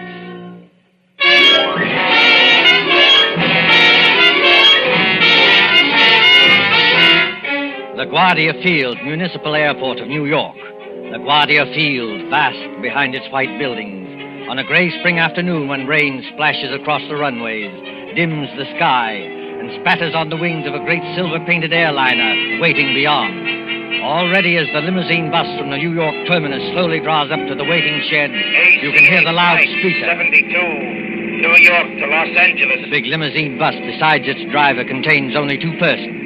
One is a tall young man in United States naval uniform, with the stripes of a lieutenant commander around his sleeve. The other is a tall and dark-haired girl, her face a little frightened in the gloom. Flight 72, New York to Los Angeles.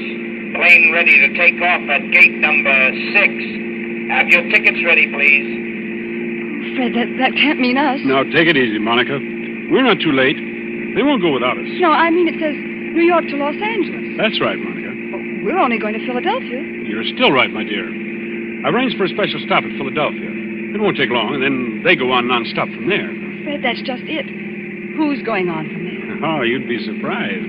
This airport bus must hold 20 people, but there's nobody in it except ourselves and the driver. Who's going on to Los Angeles or anywhere else? I was going to tell you about that, Monica. All right, miss. All right, sir. Hop under that shed and out the door on the other side. Oh, got your tickets ready? Yes, I've got them. All set, Monica?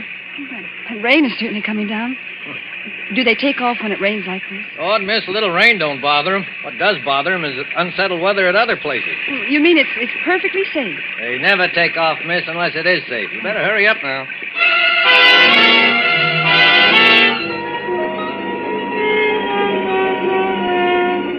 There's the plane, Monica. Shall we run for it? Fred, I'd rather not run if you don't mind. Aren't getting nervous, are you? No. I know it's stupid of me. I've flown before. It's just those few seconds before the takeoff. You're moving and the motors have been idling. All of a sudden they start to roar. The plane races ahead and the roar gets louder and suddenly you think, am I ever going to get down alive? Now, look here, my dear. I'm sorry, Fred. There's nothing to worry about, you know. Of course not. I'll be good. It's just this dismal day and a ghostly bus without any passengers. And... Fred, look. Where? At the plane. They've got all the windows covered inside with little gray curtains. Oh, that's all right, Monica. It's only a wartime measure. Wartime measure? Yes. Must keep those curtains closed for some minutes after taking off and before landing, so no one can make maps or take pictures of our airports. Anything could happen up there, Colonel. No. And what's more, if you're worried about your fellow passengers, look over your shoulder. Well, there are some people coming through the gate. Yes, you see the little gray-haired man with the big fellow on each side of him? The secretary dashing around them like a destroyer in a convoy? You know, I've seen that gray-haired man somewhere before. You've seen his picture. That's Silas Naylor, the third richest man in the world. Those two big fellows are his bodyguard. Does he need a bodyguard? Well, not more than most of us, I imagine. I don't like it. Oh, nonsense, my dear. Come on now, up the steps of the plane. Give your name to the air hostess at the door. That's it. Good afternoon, miss. May I have your name, please? I'm Monica Vale. You're the air hostess? That's right, Miss Vale. Take any seat you like. And you, sir? Onslow, Lieutenant Commander Fred Onslow. Oh, yes, Commander. We've had instructions about you. Happy to have you with us, even if it's only as far as Philadelphia. Thank you. May I take your overcoat or your briefcase? Only the overcoat, please. I'll keep the briefcase. Fred, look there. What is it now? That man you called Mr. Naylor's secretary. Light-haired man, rather good-looking. He's sprinting towards this plane as fast as he can run. Well, he'd better be careful on that slippery surface. He certainly has.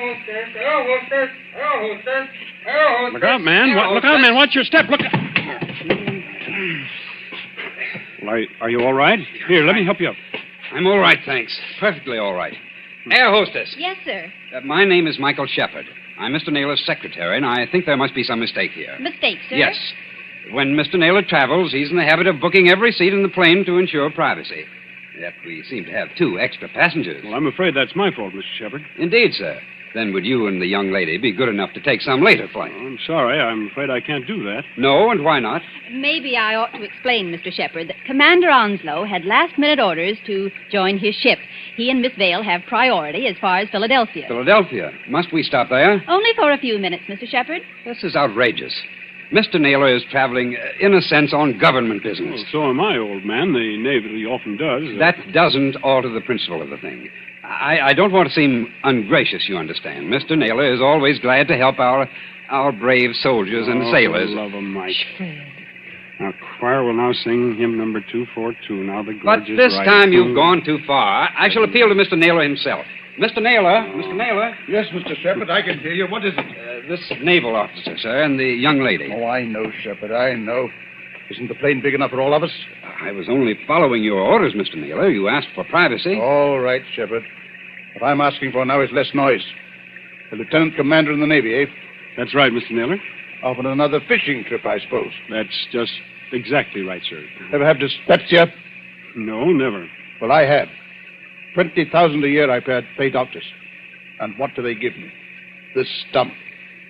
I'm not surprised you got priority, Commander, but I am a little surprised about the girl. She's my fiancée. Mr. Naylor, Miss Vale. Meet the rest of my family. These 2 bruisers here, including the one with the mouth organ, are my bodyguard, Mr. Cohen. I'm pleased to meet you, Commander. How do you do? This is Mr. O'Reilly. Glad to know you, Commander. How are things going? Hey, Cohen, don't you ever get tired of playing that mouth organ? Stand away from the doors. I want to close it. Will everyone please take your seats and fasten the seatbelts? Are we ready to take off? Yes, in just a moment. Shepard. O'Reilly. Cohen. Come along to the front of the plane. Yes, sir. Oh, we'll sit in the back here, won't we, Fred? Yes, of course. Fred, is anything wrong? No, of course not. Why, what could be wrong? Then you'd better sit down. We're starting to move. That's good advice, Commander Onslow. But I must ask you, Miss Vale, not to touch the curtain on the window. How soon before we can open the curtain? As soon as we're well away from New York. You see that illuminated sign, no smoking, fasten seatbelts? Yes. What about it? When the lights in the sign go out, you can open the curtains and smoke as much as you like. Now, if you'll excuse me. Certainly. You needn't try to fool me, Fred Onslow. I saw you. You saw what? I saw you pick up that scrap of paper one of those men dropped. Why, that wasn't anything, Monica. May I see the paper? No. Why not? Well, because I'd rather you didn't see it, that's all. There is something wrong, isn't there? Look, Monica, let me repeat over and over. What could be wrong? Why, there's Silas Naylor, an internationally famous figure, with a group of trusted attendants. Here's an ACA plane as safe and dependable as the old gray mare. All the same, All the same what? I wish I hadn't brought you along. I wish there was some kind of an emergency cord, like a train, so that you could stop this plane whenever you... We're on our way.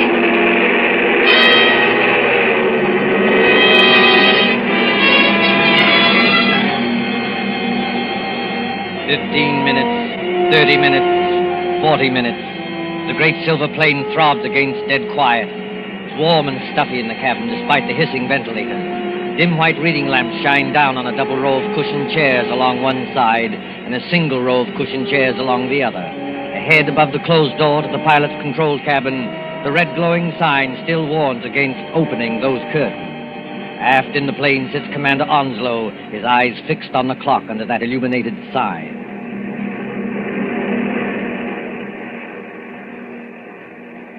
Monica, Yes? What? it's not exactly all right. Fred, why do you say that? Because we should have been in Philadelphia 5 minutes ago. At least we should have been circling over the field. And we're not? No. Well, we're still 10 or 12,000 feet up if the pressure on my eardrums count for anything. And traveling like a bat out of Hades. Weather's delaying us, I guess, huh? Maybe it is. It's awfully bumpy, isn't it? Yes, a little. Makes you gasp for breath and your stomach turns. That was a bad one. Not getting airsick, are you? I don't think so. I wish I had some of that chewing gum they give you. Well, ring for the air hostess. She'll bring you some. I did ring the bell, Fred, and there's no answer. Oh, she's busy in the pantry back there, that's all. She didn't hear you. Here, I'll get you some gum. No, wait, I'll go. Sure you're all right? I want to powder my nose anyway. Besides, you're going to have company. Our Mr. Shepherd is weaving along this aisle as though he didn't like air pockets either. Well, thank the Lord one of that party's awake up there. I thought they were all dead. Don't say that. Say what? Dead. A spooky plane with everything so quiet and dead itself. Remember how the pilot walked through a while ago and looked around and walked right back to the control cabin again? No, I didn't notice him. Well, that's what I mean. It was like a ghost. I'll be right back. Say, Commander Onslow. Yes, Mr. Shepherd? Mind if I sit down? Not at all. Go ahead. Fact is, Commander, I want to apologize. Oh, that's all right. Forget it. I'm not such an ill-mannered guy as I must have sounded. It's no joke, you know, taking care of the chief. I've got to go ahead like a cyclone, so that everything would be quiet when he gets there. And it's a great responsibility, too. I can imagine. I go on these long trips. There's the chief, half asleep, and O'Reilly reading detective magazines and Cohen with his mouth organ. Doesn't that mouth organ bother the old boy? No, he likes it. Especially when Cohen plays the old square dances. Chief's a great man in his way. I was just wondering about that. Wondering what? Is it true? Stop me if I'm talking out of turn. Go ahead. We can trust the Navy. Is it true he's offered to design and build, at his own expense, a fleet of underwater cargo boats, submersible freighters, up to 5,000 or 6,000 tons? That'd do away with the submarine menace altogether? Where did you hear that? Oh, just rumor. Is it true? Yes. It's true enough. You see, Mr. Shepherd, I'm one of the few people who believe that plan is practical. But there must be a lot of people who would like to see Mr. Naylor put out of the way. There are, Commander. Only they can't get at him. You're quite sure of that? Dead sure. Hitler himself isn't better guarded. Why, you could no more shoot or stab or poison the chief than you could... What was that? What happened? Monica! Is anything wrong back there? Well, it's all right, sir. It's only a noise in the pantry. We'll see to it. Monica, pull yourself together. What's wrong? It's that air hostess, Miss Lee. Well, what about her? She's lying back in the pantry among the broken dishes with her head all over blood. Somebody beat her over the head and left her there to die. Somebody? Yes. But nobody's gone back to the pantry. Nobody's gone past us except the pilot or co-pilot of this plane, remember? Excuse me, Mr. Shepherd. I'm going to open the curtains on that window. Do you think it's wise, Commander? We were told not to. Well, we were told a lot of things. I'll just take the responsibility of... Good Lord! There, Monica. Mr. Naylor! Yes, son. What's up? Draw the curtain on your window and take a look down. If O'Reilly and Cohen have got guns, they better keep them handy. Is that so now? Why? Because we're not flying west. We're over the Atlantic Ocean now and headed straight out to sea.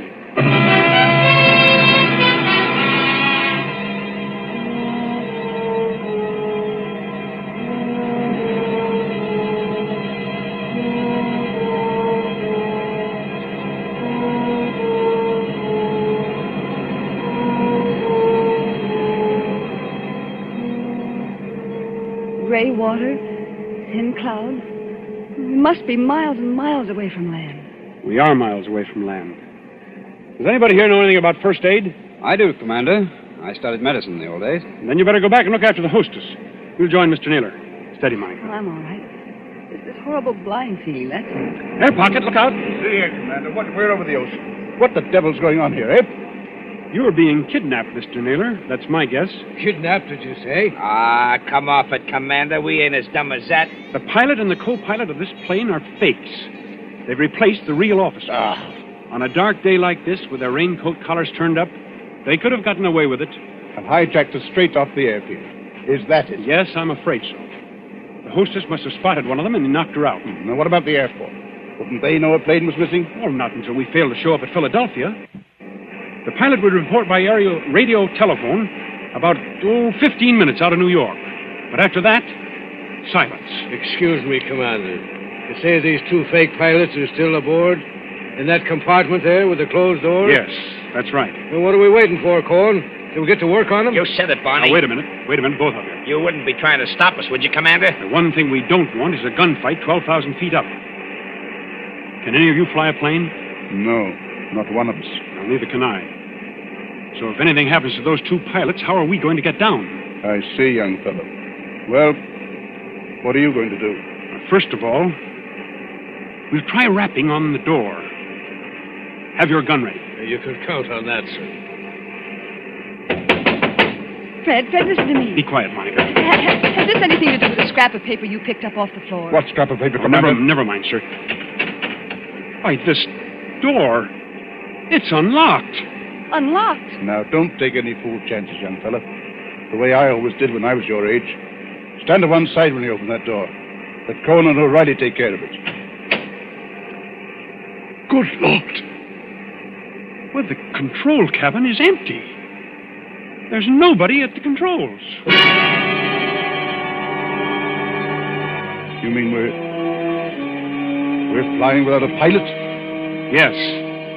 See that stick move back and forth? As though a ghost had hold of it? Those crooks do. They set the automatic controls.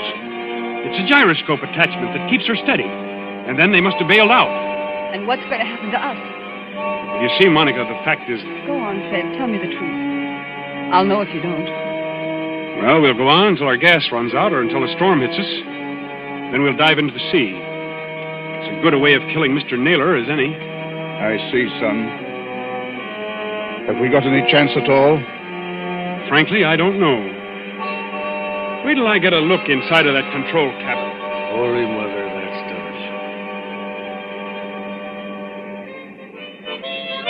Cohen, stop it. Stop it! Yeah, Mr. Naylor? Stop playing that infernal mouth organ. Or if you must play something cheerful. Yeah, sure, Mr. Naylor, sure. How long do you think it'll be before we... Quiet, Cohen. Here's the commander back again. Well, young fella. The radio telephone's out of order. We can't signal. Fred, what about those patrol ships? You said they're 200 miles out to watch for unidentified aircraft. Won't they see us? They've seen us already, I expect. They'll send for an Army fighter plane to investigate, but... Oh, what can it do? Yeah. Shoot us down, maybe, huh? That's fine. If only somebody could fly the plane. Well, nobody can, Skipper, so think of something else. See, Mr. Naylor, I was wrong. Wrong, son? About what? One of your party, and I can guess which one, dropped a torn piece of paper. There was a line of writing on it, probably the end of some instructions. Well? Those instructions ended, you should land just as your fuel fails at 7 o'clock a.m. You should land just as your fuel fails at 7 o'clock a.m. But that might not have anything to do with the sun. What made you suspicious of it? Because it was written in German. In German? Quiet, Cohen. I can't hear myself think. Okay, Mr. Naylor. I'm sorry. I thought the fake pilots were kidnapping you, maybe abroad. There's not enough fuel for that, is there? Well, if there's enough fuel for Los Angeles, then there's enough for Europe. Well, that won't work. They bailed out and left us to crash. Excuse me, sir, but it's getting black as pitch out there. I think there's a storm coming up. What happens when that hits us? Plenty, O'Reilly. Plenty. Yeah, well, I was afraid of that. If only somebody could fly this plane, I could navigate it. Navigate it? Yes. You have to learn aerial navigation in my business. With enough figuring, I might even set a new course and try the automatic controls on it. No, I don't dare handle the ship. Wait a minute.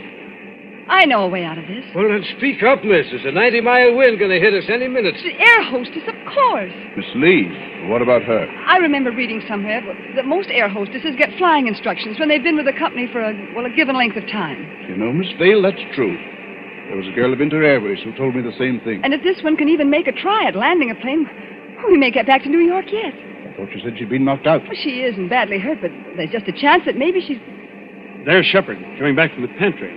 Anybody got a drink? It wasn't very pleasant back there. How is she? You know, we were just wondering whether Miss Lee might be in any shape to pilot the plane. Pilot the plane? Why in blazes should she pilot the plane? There's no time to explain now, Shepard. But we're bound for Davy Jones unless something's done. Could she do it? No. Not even if we revived her? Not if all the doctors on Earth stood at her side. Why, but I don't think you understand, sir. Miss Lee has just died.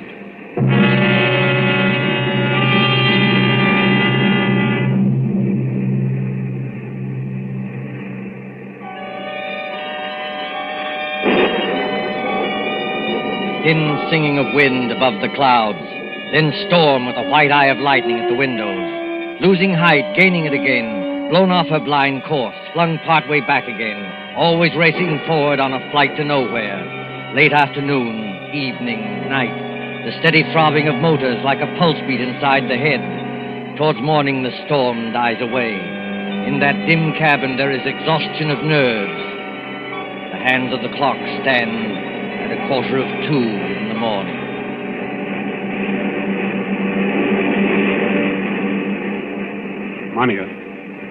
Monica, wake up. What? Oh. Shh. It's Fred. Now keep your voice down. Have I been asleep? Yes, for a couple of hours. They say condemned criminals sleep on the night before their execution. Where are the others?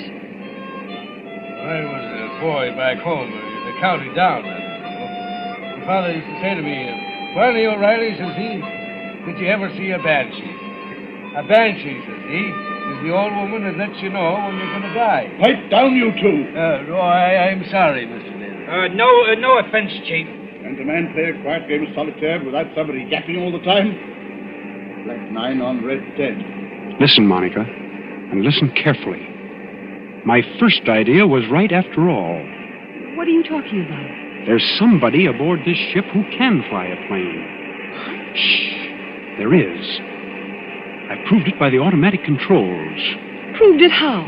If those controls had stayed as they originally were, the side winds would have blown us clear off our course. But we're still on our course. That shows that somebody's been sneaking in there and setting us right again when we do stray. Then you mean... I mean that we're headed for somewhere. We're being taken somewhere. But we may outwit this gentleman yet. Outwit who? Is somebody still talking back there? I'm sorry, Mr. Naylor. Monica's just waked up. None of us can feel very much like sleeping anyway. You're right, son. I admit it. Come up here and join me, will you? With pleasure. I cheated myself in this twice in this card game. But I still can't make it come out. Oh, what's the use pretending anyway? We know we're in for it. It's this waiting that gets you. Yeah, that goes for all of us, Mr. Naylor. What I'm dreading is the minute when those motors choke and go dead, and we start whirling down. What does it sound like, Commander, when motors conk out? I've never heard it, Mr. Naylor, but I imagine it sounds like... Listen. I imagine it sounds like that. We're losing height. I can feel it. Well, Cohen, I guess this is the payoff. Yeah, you said it. But look here, Mr. Naylor, we can't be out of fuel. Because it's too early. Look at the clock. It's only 5 minutes to 2 o'clock. I beg your pardon, old man. It's 5 minutes to 7 o'clock. 7 o'clock? Are you crazy? No. Haven't you forgotten the cross-ocean changes in time? By George, the commander's right. European time is 5 hours ahead of our time. If you don't believe me, just notice that it's getting daylight outside. I was thinking of that message. You should land just as your fuel fails at 7 o'clock a.m. stand perfectly still, all of you. Yeah, what's got into little Lord Fauntleroy? I'll show you what's got into me, my friend. Yes, I rather thought you would. I shall go into that control cabin. Follow me if you like. I shall sit down at the controls, and I shall bring this plane safely to the ground. Safely to the ground? Where? In Germany, of course. Germany? Don't pull a gun, Cohen. If you plug him, we're all done for. That is good advice, Mr. Cohen. I might add that we're getting closer to the ground every minute. For the love of... Do I take control? Yes, go ahead, but we're following you. Follow by all means. All right. Let's get comfortable here. I take up my position, so. There's fog below. Can you see? Well enough, Miss Dale. Well enough. We must go down rather quickly. And I can't help if it's somewhat rough on your ears. You young swine, what's the idea? The idea, dear patron, is to bring you and your plans for a submarine freighter to a country which will appreciate them. Then those two fake pilots? They were colleagues of mine. Unfortunately, if they had remained, your pug uglies would have started a gunfight, and none of us might have got here. Well? So they left by parachute. And I brought you safely, without blood or toil, into the boundaries of the Third Reich. You're going down too fast, man. Now take it easy. I am perfectly in command, thank you. Look out! The trees, Look out, they're coming man. straight up at us.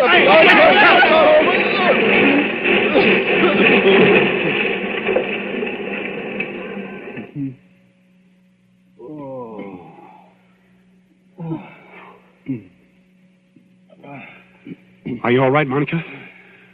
Are you all right? Yes. Oh, only a bit shaken up. We're all okay here, Skipper. Shall I give this guy the works now before they come to get us? No, don't shoot. Let him alone. That also is good advice.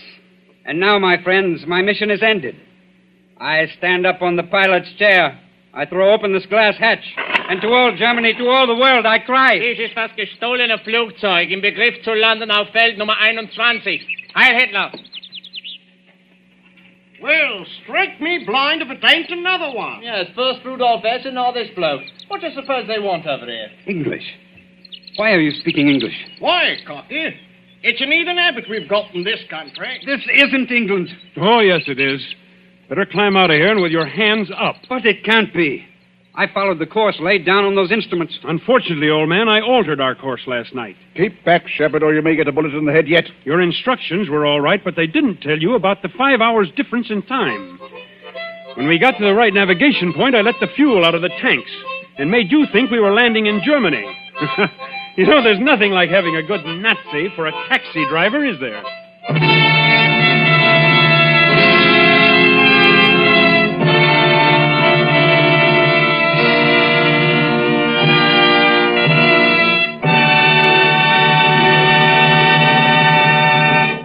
And so ends Death Flies Blind, starring Richard Dix with Gail Page and Montague Love.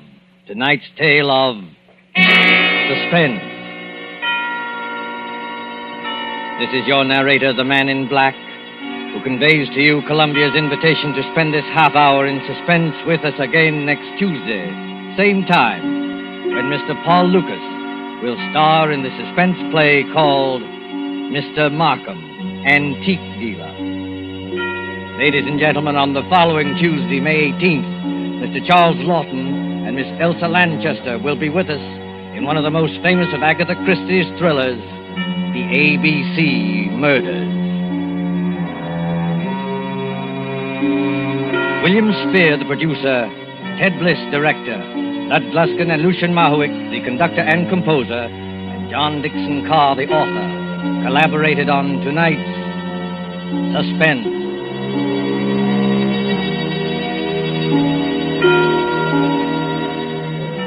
This is the Columbia Broadcasting System.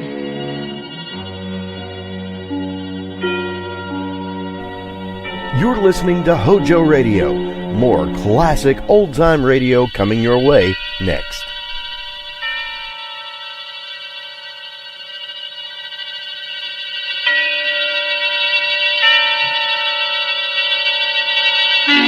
Suspense.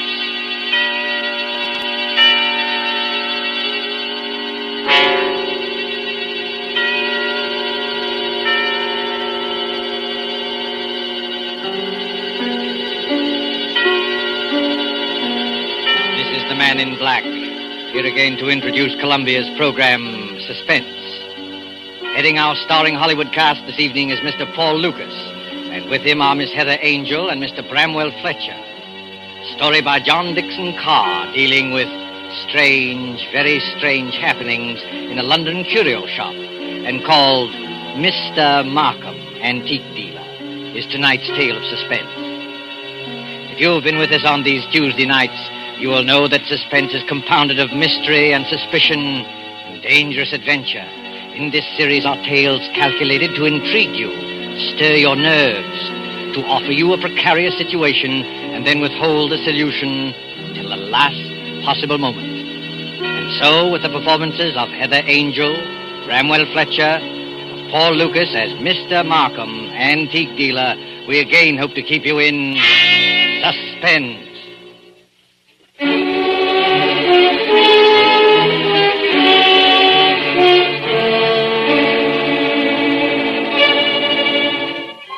This is the story of a man who commits murder and gets away with it. Does the idea shock you? Do you believe that justice must always be done?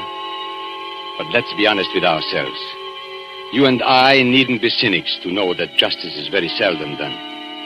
Innocence flinches. Guilt is childlike and bland. Innocence is imposed upon. Guilt can encompass all things, even a successful murder. And I know this because I was the murderer, you say? Oh, no. Inquire at Scotland Yard. I was the victim.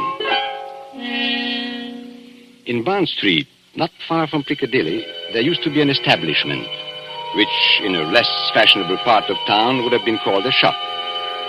On the windows, in letters as discreet as a visiting card, were the words, Charles Markham, Antique Dealer. Such a delightful fellow, Markham. Such a character. 30 years ago, yes, as long as that, this antique shop was a dingy place, despite deep carpets and crystal chandeliers. It rustled with the ticking of 100 clocks. It was shadowed by damascened armor and the loom of tall tapestries. And late one summer night, when the shutters were long closed on those windows, a four-wheeler drew up before the door in the gas-lit street.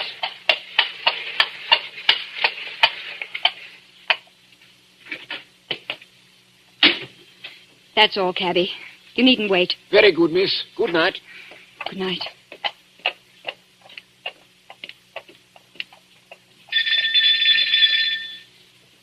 He must be here. He must be. I won't go back to that place. I'll kill myself first. Oh, look here, old man. You needn't be... Oh, I beg your pardon. And I beg yours. I'm not the person you were expecting, am I? No, madam. As a matter of fact, I was expecting a police officer. A police officer? Oh, merely an old friend who often drops in for a talk and a drink. You are Mr. Markham, aren't you? Yes, my name is Markham. Can I be of any service to you? I want to come in. I want to buy a present for somebody. Now, really, madam, this is hardly the time. Yes, I know it's late, but... It's nearly 1 o'clock, madam. Surely tomorrow morning will be... That'll be too late. This is a special occasion. It's a birthday present. That's it. A birthday present. I've got to deliver it before breakfast. And Sir George Lytle says this is the only place in London to buy antiques. Sir George flatters me. Won't you let me come in? Just for 5 minutes. Well, under the circumstances, madam, I think it might be managed. Now, one moment while I put some lights on. No, please. That one little light will be enough. But you won't be able to see anything. That doesn't matter. I'll trust to your judgment. Just as you like. This way, madam. What's that? That noise? Oh, you mean the clocks, madam? There are more than 100 clocks in this room. I'm very fond of them. Don't they get on your nerves? Ticking away together like a nightmare? Striking the hours together? They don't strike together, madam. When the hour approaches, you will hear a musical din that lasts for some time. Might I interest you perhaps in a clock? No. I hate them. Now, all the same, this grandfather clock might amuse you. What about it? Observe the signature. Johannes Carver, Londini, Facet A.D., 1752. You could see better, madam, if you raised that veil. I'll keep my veil down, thanks. Just as you please. But look at the clock. I open the glass face like this. Then I push the second hand forward like this, and... 1 o'clock and all's well. 1 o'clock and all's well. What was that voice? Only the clock, madam, nothing more. The clock spoke. Clever, isn't it? A device of old John Carver, anticipating Mr. Edison's gramophone by more than 100 years. Oh, but you don't like clocks. No. May I ask whether the present is for a lady or a gentleman? It's for a man. Oh, has he some knowledge of antiques? Yeah. I mean... furniture, perhaps. Porcelain, bronzes, tapestries, weapons. He might be very much interested in weapons. Then Yes. I imagine his name is Mr. Ronald Gilbert. Now, will you tell me, Miss Ray, why you really came here tonight? So you know who I am. Naturally. You are Miss Judith Ray. And why did you come here? I wanted to see what sort of a man you actually were. Oh, and have you found out? No, but I won't go back to prison. I won't. As you will. But since it's to be a business conference, Miss Ray, and I imagine it is, Yes. well, then suppose we go into my office, here at the back of the shop. Will you precede me? Thank you. Oh, you must excuse the dust covers I've put on the chairs here. I'm leaving for a holiday tomorrow, and the shop will be closed. When I return next week, Miss Ray, I shall expect the amount requested. In cash, of course. But I can't raise 2,000 pounds. You ought to know that. Well, your fiancé could raise the money, I imagine. Ron? Do you think I'd have Ron know where I've been? Or what I've been? It's better than having his father learn it, surely. Now, sit down, Miss Ray. I'd rather stand, thank you. Now, that's a very foolish gesture. But the ladies will do it. They think it gives them dignity and shows the disdain of the poor blackmailer. You see, I make no bones about it. I am a blackmailer. You seem rather proud of yourself. Why not? I am the one person in England, perhaps in the world, who has made it a large-scale business. Congratulations. And what is all lifeblood but blackmail? The child says, if you don't give me that, I'll scream. The grown woman says, if you go on behaving like this, I will leave you. Your sex, Miss Ray, are blackmailers from the cradle. You know, Charles Markham, I wonder... Yes? I wonder if anybody's ever hurt you very much. Hurt me? What do you mean? When you talk about the world and people in general, your face goes white under the eyes. You pick up that letter opener from the desk. Not a letter opener, please, Miss Ray. A Medici dagger.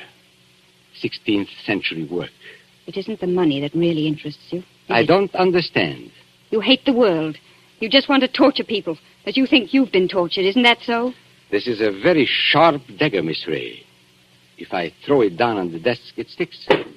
Like that. Isn't it so, Charles Markham? My motives, Miss Ray, aren't in question. I wonder. Whereas your motives are. Now, let me see. 10 years ago, in 1903, a certain girl called Letty Wilson, your real name, I believe, fell in love with a rather contemptible underworld character named Arthur Akers. Please. No humiliation was too great for her. She worked for him, lied for him, stole for him. I was only 18. I didn't know what I was Now, doing. this girl, for a very shabby theft, was sentenced to 3 years hard labor at Holloway Prison. 5 months later, she escapes from prison and disappears. All these years afterwards, she appears in the West End as Miss Judith Ray, fashionable milliner. Haven't I made up for it? Haven't I? No. For one mistake. After 10 years. It's the way of the world, my dear. I didn't create it. And I'm forgetting the best part of the comedy. This paragon of virtue next falls in love with Mr. Ronald Gilbert, son of Major General Sir Edmund Gilbert. Such a respectable family, too. Stop it, please. Then, shall we say 2,000 pounds? Suppose I did raise the money. I don't know how, but suppose I did raise it. Well? What guarantee would I have that you wouldn't ask for still more money? I probably shall ask for more money, Miss Ray. But that's my privilege as a blackmailer. Then I'm never going to be free of you. Is that it? Well, frankly, that's it. Unless I kill you, of course. What if I did kill you? People have threatened it before, but they haven't meant it. Maybe I mean it. Well, we can easily test you out. There's a sharp knife stuck in the desk in front of you. I'm going to get up and deliberately turn my back on you. like this. Be careful, Charles Markham. As a student of human nature, I'm curious. How much will you risk to keep this secret? Have you the courage to kill and risk hanging? Yes, I think I have. What was that? Now, aren't you glad you held back at the last moment, Miss Ray? I said, what was that? That, my dear, was the front doorbell. Probably my friend, Inspector Ross, from Wigmore Street Police Station. Come in, old man. Come on in. Make yourself comfortable. I'll be with you in a moment. You wanted me to attack you, didn't you? No, I was merely curious. And in any case, Miss Ray, it would be useless to kill me. Useless? Why? Because I shouldn't die. Don't talk rot. Oh, it's quite true. A man in my position must take certain precautions. If you killed me, I should be back to haunt you within half an hour. And I don't happen to be joking. Come in. Now, look here, Markham. Good Lord, Judy. Ron! Mr. Ronald Gilbert, as I live. Ron, what are you doing here? He hasn't got anything against you, has he? Speak up, Mr. Gilbert. Have I? The fact is, Judith, I... Look at him, Miss Ray. See how he changes color and twists his mustache and altogether resembles a boy caught in his mother's gem cupboard. Perfect picture of a gentleman being a gentleman. Look here, Markham. I'm not very clever. You can always make a fool of me when you start talking, so let's stop talking. I brought the money. What money? Oh, merely my fee for keeping quiet about you. So you went to Ron, too. You told him about it. Naturally. If possible, always sell your wares in 2 markets. How much money? Never mind, Judith. I hoped I could do this without your knowing. How much money? 3,000. It's all I could raise. Has he told you who I am and what I've been? Look here, Judith. Who the devil cares who you are or what you've been? I happen to be in love with you. Never mind. Let's get out of here. Ron, it's no good. He'll only come back for more money. I know that, but what else can we do? Nothing, I'm afraid. Well, what's that knife doing there, stuck in the desk? Nothing dangerous, I assure you. No? Merely a curio. I pick it up like this, I flip it down like this, and pick it up again. Miss Ray was very much interested in the dagger. Now, may I have that envelope with the money, please? There you are. Take it. Thank you. As I explained to Miss Ray, I'm leaving tomorrow for a holiday, hence the general disarray and the dust covers on the chairs. But before my departure, I'm glad we could settle this affair, as you would say, like gentlemen. Before we clear out of here, Markham, there's just one favor I'd like to ask. Well, of course, old man, ask away. This is your job, I suppose. You can't help being what you are, but never again, as long as you live... Well? Never even say the word gentleman. Be careful, Ron. Look at his face. Tell me, Mr. Gilbert, how much money is in this envelope? You heard what I said, 3,000 pounds. Then take it back, my friend. I find we can't strike a bargain after all. What do you mean? Just what I say. Here is your money. You will now oblige me, both you and Miss Ray, by leaving my shop. What are you going to do? Tomorrow morning, perhaps even tonight, I'm going to get in touch with the police, and I shall tell them where they can find Letty Wilson, alias Judith Ray. You can't do that, Markham. Oh, yes, he can. You hit him where it hurts. 3,000 pounds, my friend, is not enough compensation for the way you talk. There is a way through the shop. Shall I escort you to the front door? No. Oh, so you prefer to stay here and make a fool of yourself? You're not going to tell the police, Markham. I promise you that. And how are you going to stop me? With this. Run! Put that gun away. It's a funny thing, Judith. I felt a bit of a fool, bringing this revolver along. But now I've got a use for it. Oh, yes, I've got a use for it. Oh. Maybe the best thing would be to go into the street now and call a policeman. You'll never get into the street, Markham. Are you following me into the shop? Yes. So both of you, it appears, came here under false pretenses. You said you wanted to pay me some money. The money's still here, but you've lost your chance to get it. And our dear Judith said she wanted to buy a present for you. I showed her this grandfather clock here, this talking clock. Don't go a step beyond that clock, Markham. I warn you. Nonsense, old man. You wouldn't dare shoot. Wouldn't I? No, and I'll call your bluff. 1 step. 2 steps. John! I know your whole silly tribe, my friend. You wouldn't risk it. No, you wouldn't. What's happening to me? Don't try and grab out of the clock, Markham. It won't save you. You wouldn't risk your life. You wouldn't risk your family position. You wouldn't. 1:15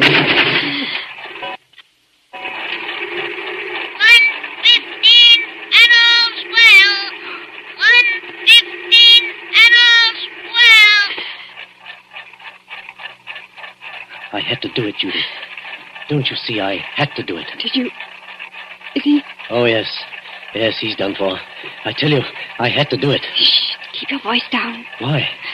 That shot sounded like the crack of doom. I wonder if anybody in the street heard it. You mean the police? Yes, Ron. What in heaven's name are we going to do? Steady, steady. We'll find a way out. Maybe he's not dead, Ron. Go and look at him. He's dead, all right. Please, Ron. Go and look at him. Well? Shot through the heart. The bullet went clean through him and smashed the face of the grandfather clock. That's all I can see in this dim light. This isn't happening to us. It can't be I've happening. got to think, but it's hard to think. You see, Judith, I'm not in a rage any longer. I'm just numb and a little bit scared. You're not going to give yourself up. And have this whole thing made public? Not likely. Wait a minute. There may be a way out. What way? He said he was going for a holiday. Remember? Well, suppose he did. That gives us time. It means his absence won't be noticed. The shop will be closed. Nobody will come here for days. And certainly nobody will come here tonight. And... What's that? The police officer. I forgot the police officer. What police officer? A friend of Markham's. Inspector somebody or other from Wigmore Street. He's inspected here tonight. Then we're finished. No, Ronnie. We're not finished. He can't see anything out there. The shutters are down and the door's covered. Could you pick Markham up and carry him? Yes, I could. Why? There must be a back way out of the shop, probably in the office. Hurry, Ron. I don't like to touch him. Hurry, Ron, please. He's as heavy as a sack of meal. He seems to be looking straight at me. I know. Everything here seems to have eyes and move a little in the shadow. Didn't you see the expression in Markham's eyes just before you... No, I didn't. He seemed to be looking behind us, or beyond us. I don't know how to describe it. And he said something, too, that scared me. He said he couldn't die. He said... Close the door, quick. This police officer, Judith, he can't get into the shop, can he? Of course he can. The front door isn't locked. That's true. What's wrong with me, Judith? I came in there that way myself. And there's no time to lock the front door now. Our only hope is through the back way. I thought I'd seen a back door and... Ah, there it is. Just a minute. I've killed a man. That means I'm a murderer. A fraction of a second, one tick of a clock in there, and you change from an ordinary happy person into what I... Well, Judith, well? I'm sorry, Ron. The door's locked. Isn't there a key? No. Maybe in his pockets on a key ring. There isn't time, Ron. I think I heard the front door open. Our visitor's coming in. I've got it. The dust covers. What? Those white cloths that fit over the chairs. Look at them. What on earth are you talking about? We used to play a game when we were kids. Somebody sits in a big chair. You know, you fit the dust cover over him and nobody can tell he's sitting there. Don't you see, Judith? That's how we can hide Markham's body. It might work if there's time. There's got to be time. Take the big cover off that chair, the wing chair. All right. Maybe there's a chance. I'll fit him into it. Arms along the chair arms. Feet pushed back. Now, put the cover back again and pull it round down his feet. Don't let it touch his chest. The blood will show through. There, that's got it. You can't see anything now, can you? No, but, Ron. Well? What did you do with the gun? The gun? The gun you shot Markham with. Oh, Judith, I put it down on the floor when I picked up his body. Out in the other room? Yes, I'm afraid so. And it's too late now, Judith. The police are here. What are you going to say? I don't know. Trust your wits and try and brazen it out. Yes? Come in. Good evening, Miss Ray. And good evening, Mr. Gilbert. Charles Markham? You're Charles Markham? Correct, Miss Ray. But why should that surprise you? Why do you look as though you were seeing a ghost? Because we are seeing a ghost. If you're Charles Markham, whose body is... Judith, be careful. Body, Miss Ray. Did you say body? Miss Ray's upset. She doesn't know what she's talking about. If you killed me, I should be back to haunt you within half an hour. That's what he said. I tell you, Miss Raisin herself, she had bad news today. A relative of hers died. I've been trying to make her feel better. Indeed. Do you think it would make her feel better to bring her here? I don't understand. My dear sir, you are very welcome. But the situation is surely a little odd. I come in here and find you two looking as guilty as a pair of murderers in my private office in the middle of the night. There's nothing odd about that. I wanted to buy Judith something. 1 o'clock in the morning? Yes. Why not? Well, may I ask how you managed to get in? The front door was open. We just walked in. If you wish to buy something, why not stay in the showroom? Why come to my office? Well, hang it all. You don't think we wanted to steal anything, do you? Well, that thought did occur to me. You see, there was nobody else here. There's nobody here, Mr. Markham. Not a living soul. Then you didn't meet, by any chance, my brother? Your brother? Yes, my brother Robert. You couldn't have mistaken him if you had seen him. He looks so much like me that few people can tell us apart. So that's it. Poor Robert often deputizes for me. He's learned to act like me, think like me, and talk like me. But he doesn't like the work very much. Of course, you know what my work really is. Is this part of the game? Are you trying to play cat and mouse? Robert is an idealist. He thinks, poor fellow, that my profession is beneath contempt. But he acts the part and acts it well because I pay him. And I find it useful to have a double who will run risks for me. What have you done with his body? We haven't done anything with him. If you've killed Robert, my friend, you've committed a totally useless murder. You don't see him here, do you? No, but I see his handiwork. Meaning what? I've warned him many times about throwing a knife down on a polished desktop.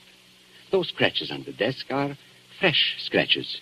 Of course, if you give me your word of honor that he's not here... Of course, he's not here. Well, in that case, all we can do is sit down and make ourselves comfortable. Will you sit there, Mr. Gilbert? And you, Miss Ray, in that wing chair by the window. What's wrong, Miss Ray?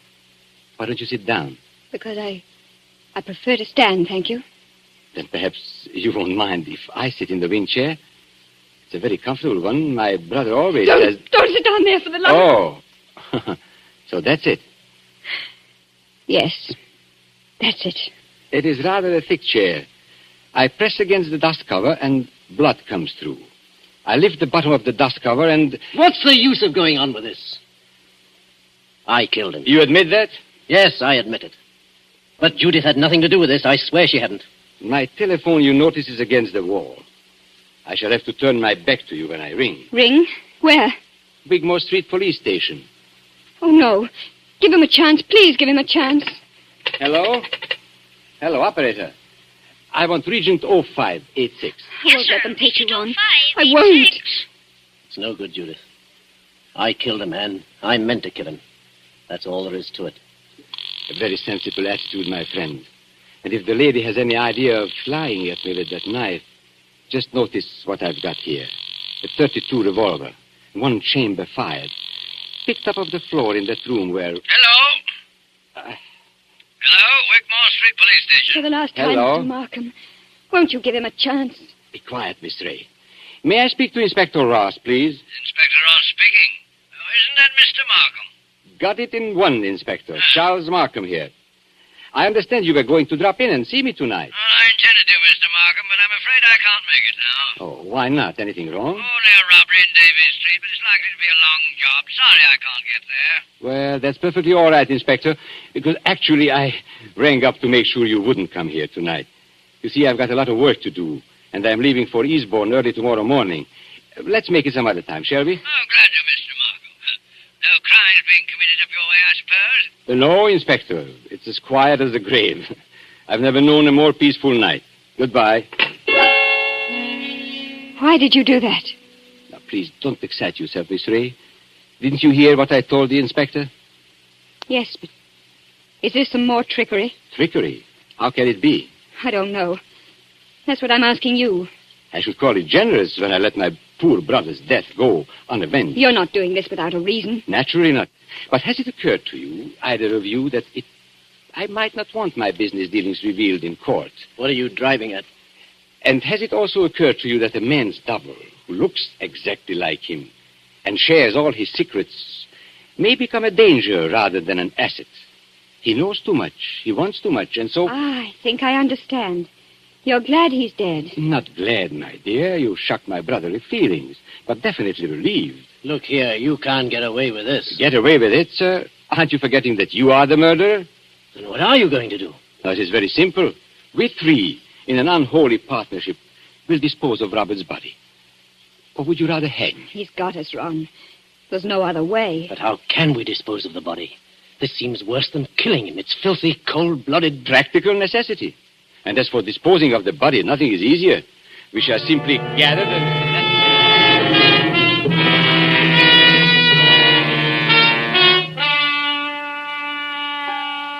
And so, as I said before, this is the story of a man who commits murder and gets away with it.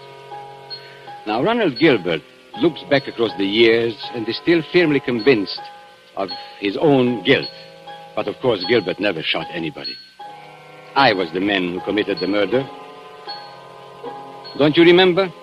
The bullet that killed my brother is supposed to have passed through his body and smashed the face of the grandfather clock. But that's an impossibility. The face of a grandfather clock is much higher than the heart of a man. You see, 2 shots were fired at the very same instant. Gilbert missed and smashed the clock face. I fired from the door of the office and did not miss. That was why my brother looked past those 2.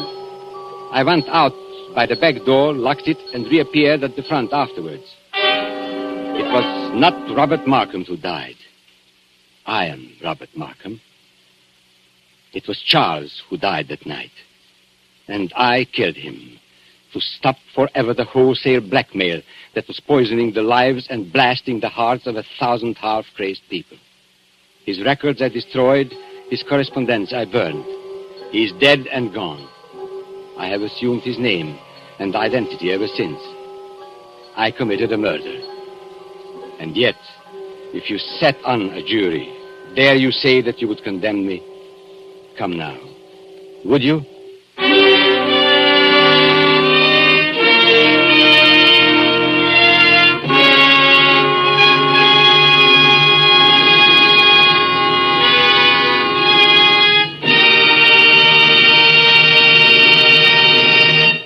And so closes Mr. Markham, Antique Dealer, starring Paul Lucas with Heather Angel and Bramwell Fletcher. Tonight's tale of suspense. This is your narrator, the man in black, who conveys to you Columbia's invitation to spend this half hour in suspense with us again next Tuesday, when we will have the pleasure of bringing you Mr. Charles Lawton and Miss Elsa Lanchester, who will star in one of the most famous and suspenseful of Agatha Christie's thrillers, The ABC Murders.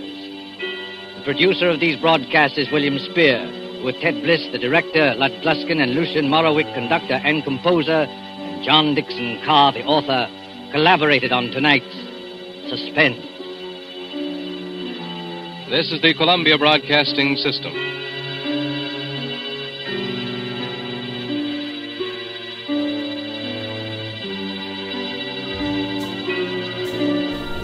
Our next broadcast brings together everything that was good about old-time radio rolled into one. The title itself almost sums up the very essence of what radio drama is all about. Each of the episodes was a microdrama, carefully planned to capture the listener's attention. Over 200 episodes were made, and almost all of them are as good today as they were over half a century ago. For the first few years the series was on air, the announcement at the start of the show varied almost every week, but by the 1950s, it had settled down to be the now famous "Tired of the everyday grind? Ever dream of a life of romantic adventure? Want to get away from it all? We offer you Escape on HOJO Radio."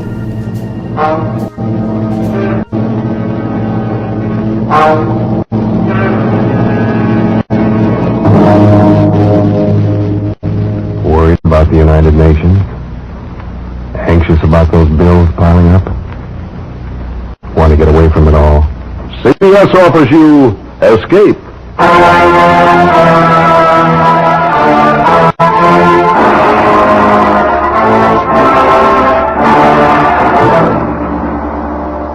You are the victim of a native witch doctor, pursued from the west coast of Africa to the west end of London by the grinning face of a dead man.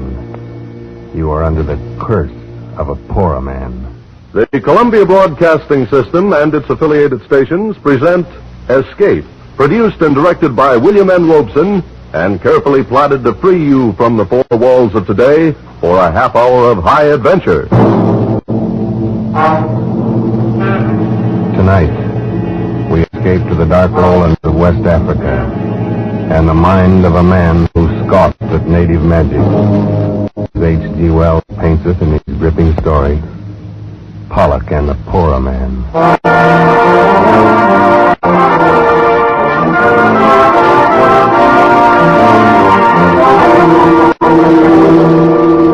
I have spent considerable time in Africa, but I have given little credence to the many superstitions of the natives there. Voodoo curses, weird incantations of witch doctors and the like had always seemed a pretty silly business to me. But that was before the affair of Pollock and the Poorer Man. Even then, while the thing was happening, I took little notice. It was only when I got back to England some months later and went to see Pollock climbing up the 3 flights of stairs to his lonely bedroom that I began to realize the ghastly truth of it. One look at him was enough. I had never before seen a man so unnaturally wasted, so prematurely aged and broken, so eerily mad, this man lying on the bed, looking up at me with haggard eyes. It was good of you to come, Waterhouse. Nonsense, old chap. I just thought I'd look you up and say hello. But I had no idea I would find you ill. Yeah? Yes, I suppose I am ill. I suppose that's what you'd call it. But what in heaven's name is the matter, Pollock? I say, come closer, will you? I can barely see you. Why, yes, of course. I'll just drop a chair. No. Pollock, man, what's the matter? Oh, no. Take it away. Take it away. What are you talking about now? What is it, man? That thing in your hand. Take it away, please, for heaven's sake. Take it away. In my hand? But Pollock, this is only my hat. Hat? Why, yes, of course. Just an ordinary black Homburg. Now, if its style is offensive to you... No, I just put it on the table, the floor. Somewhere where I can't see it, please. Of course, old man. Yes, I suppose you think I'm mad. I don't I know you do. Everybody does. But I'm used to it now. And the worst part of it is, perhaps I am. I say, Pollock. Only I don't think so. Because I do see it. I don't care if no one else does. I can see it. See what? The head. That hideous face following me everywhere, grinning at me. And always upside down. Pollock, what are you talking about? You don't believe me either. Well, look at my wrist. It's broken. The bandage is still on it. That's real enough, isn't it? Well, yes, of course. Broken, you say? Yes. It did that. And my other accident, when I first got back to England, they said I walked in front of a bus, but I know better. It did that, too. The head? Exactly.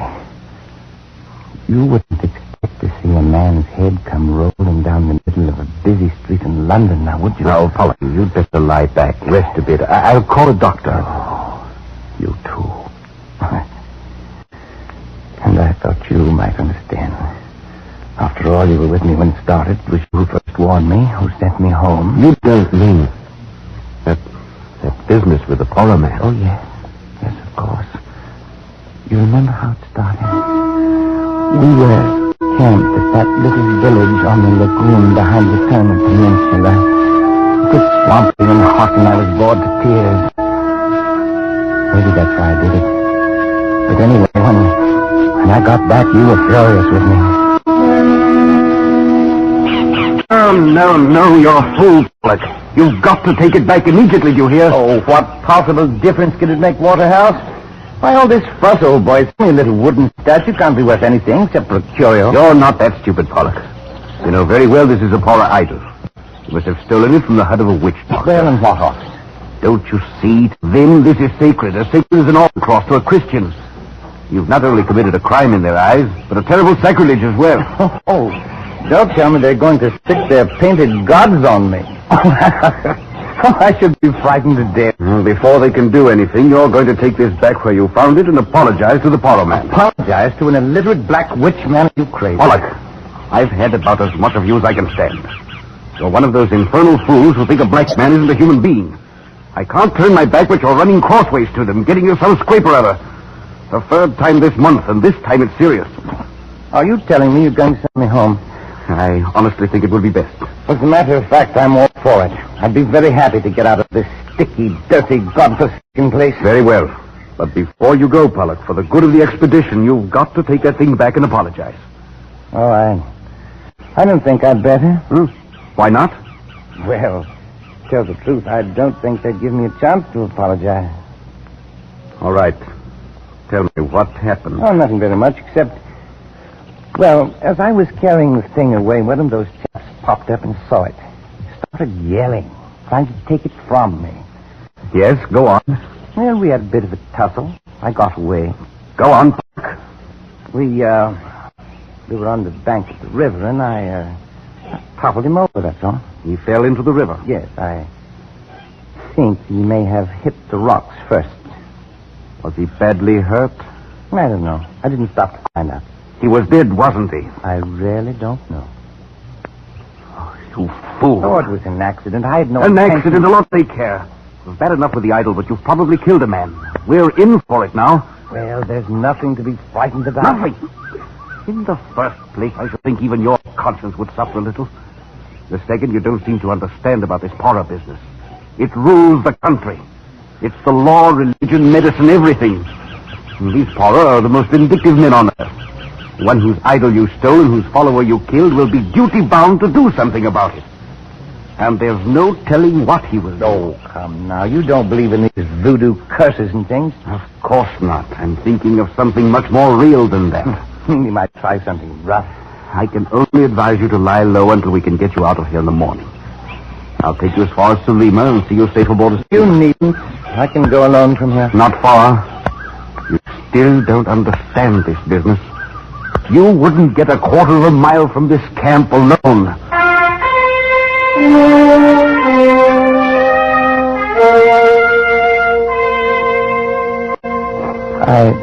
I still thought you were making a mountain out of a molehill waterhouse.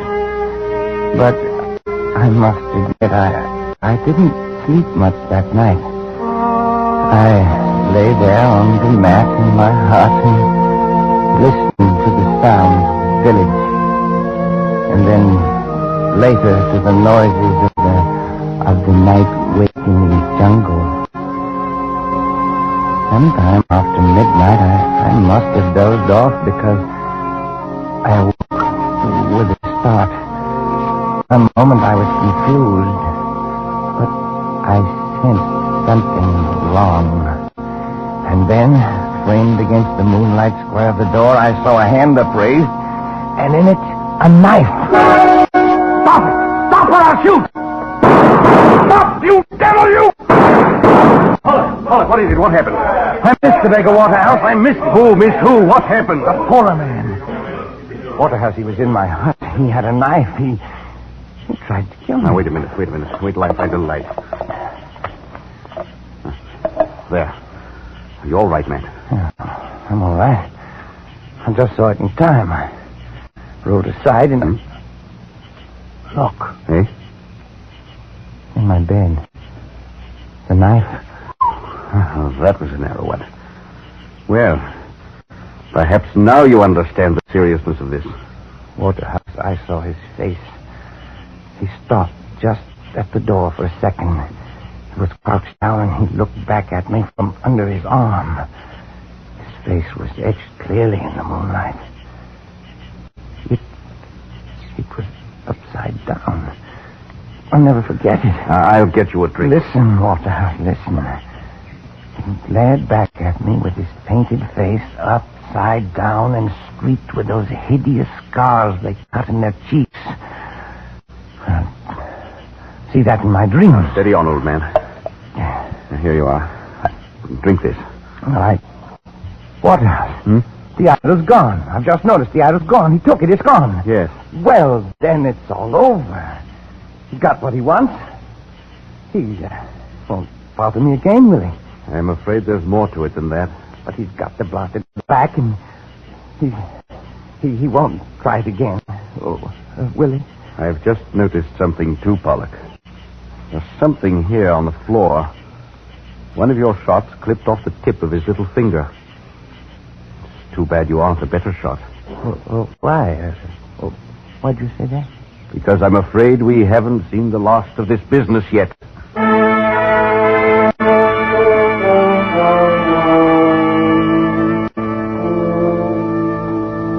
You were more right than you knew, Waterhouse. The next morning was only the beginning.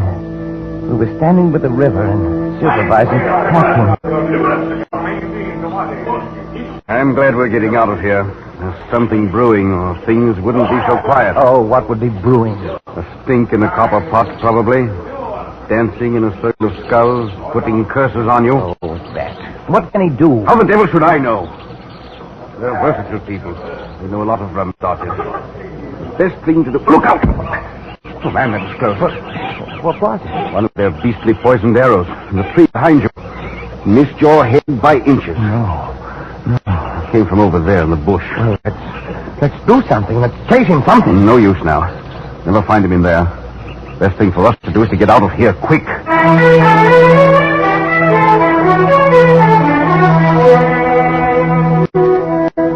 Well, we got out all right. You remember how we went down the river, keeping as far from the banks as possible? You thought I was safe when you got me to the lake and said goodbye, didn't you, Waterhouse? So did I. We said goodbye and went back to the interior. Nothing happened for 2 days, and I was beginning to feel that the whole thing was just a nasty dream. And then as I was walking in the compound, I was hit in the arm with a slug. It was a long shot. The bullet was spent. I only got a flesh wound. But I knew he was there. And I decided to confide in Pereira, a little Portuguese who had rented me a hut in his compound. He took it seriously. It is a personal question, you know. It's revenge, see? And you must hurry because you will leave the country. Yes, I'll be on the boat to Freetown in 3 more days. Then I'll be rid of him forever. Perhaps. Then there's this magic. Of course, I don't believe in it. Superstition. But still, it's not nice to think that wherever you are, there's a black man spends a moonlight night, sometimes dancing around a fire to send you bad dreams. You have any bad dreams? Well, there. Keep seeing the beggar's head upside down, grinning at me, showing all his teeth the way he did in the hut. It's nothing to be afraid of. It's not pleasant either. Then they say poor men send snakes. You seen any snakes lately? Well, only one. I killed one this morning on the floor under my hammock. Almost stepped on him when I got up. Of course, it is coincidence. Still, I would keep eyes open. Then there is the pains in the legs and arms. Thought they were caused by miasma. Probably they are. When did they begin? Why, 3 nights ago, the night... Oh, blot it, it's nonsense. If I could just meet this devil face to face, with a gun in my hand... You might shoot him, but then he might shoot you. I think he do not want to kill you. Anyway, not yet. Their idea is scare and worry a man with their skills and narrow misses and pains and bad dreams and all that until he's sick of life. Of course, it's all talk, see? You must not worry about it. No, of course not. But I wonder what he'll be up to next. Perhaps it is I who shall be up to something. What do you mean? Never mind. But I'm not one to just sit and take this.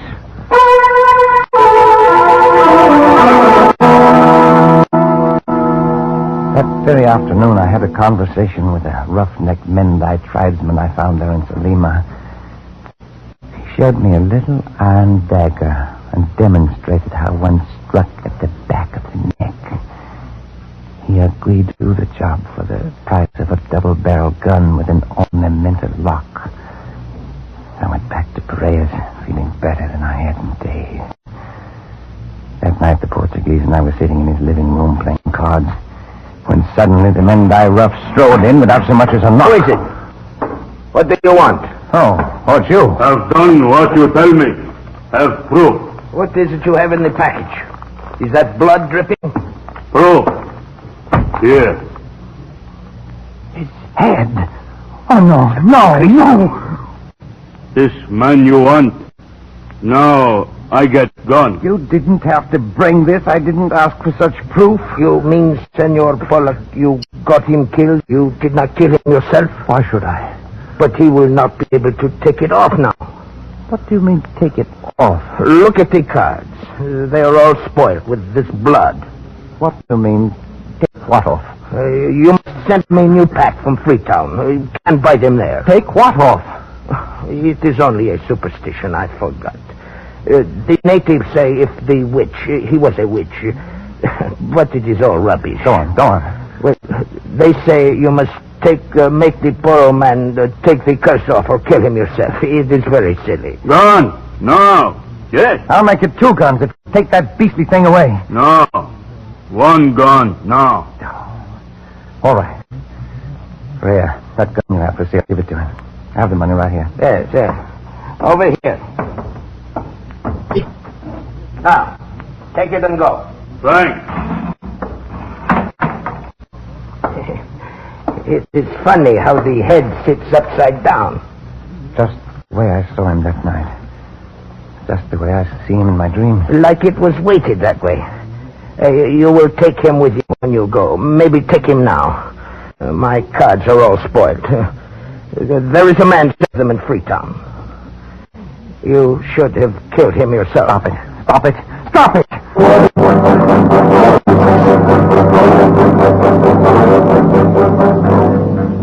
I took the thing to my hut.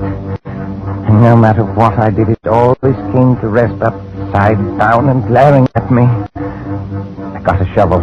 I buried it in the soft earth behind the hut. But in the middle of the night, I was awakened by some sound in my room. Look, what is it? Who's there? Speak up or I'll shoot.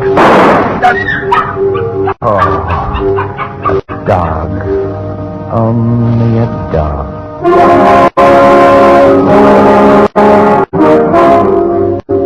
Yes, it's only a dog.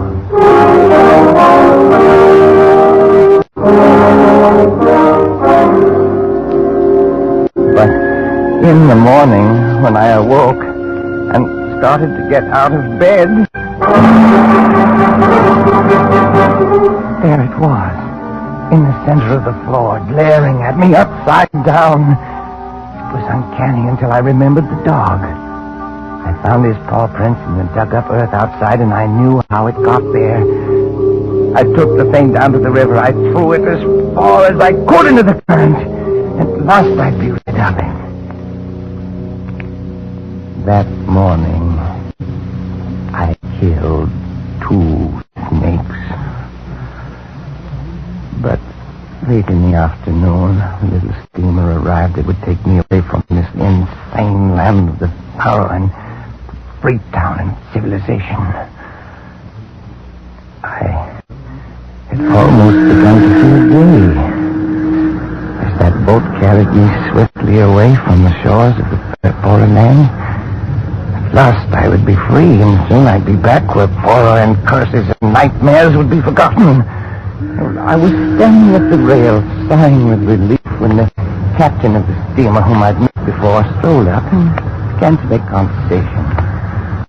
After the usual exchange of pleasantries, he said, I picked up a rum curio on the beach this girl. It's a thing I never saw done this side of India before. Oh, is that so? Yeah, the head of one of these polar chaps, all ornamented with knife cuts. I say, what's the matter, old chap? You're green in the face. I wouldn't have took you for a bat sailor. Oh, I'm quite all right. Well, this head I was telling you about is a bit queer in a way. I've got it in the jar of spirits in my cabin. You know what I mean? If it don't float upside down. What? Here, I see, Chip. What's the matter? Stuart!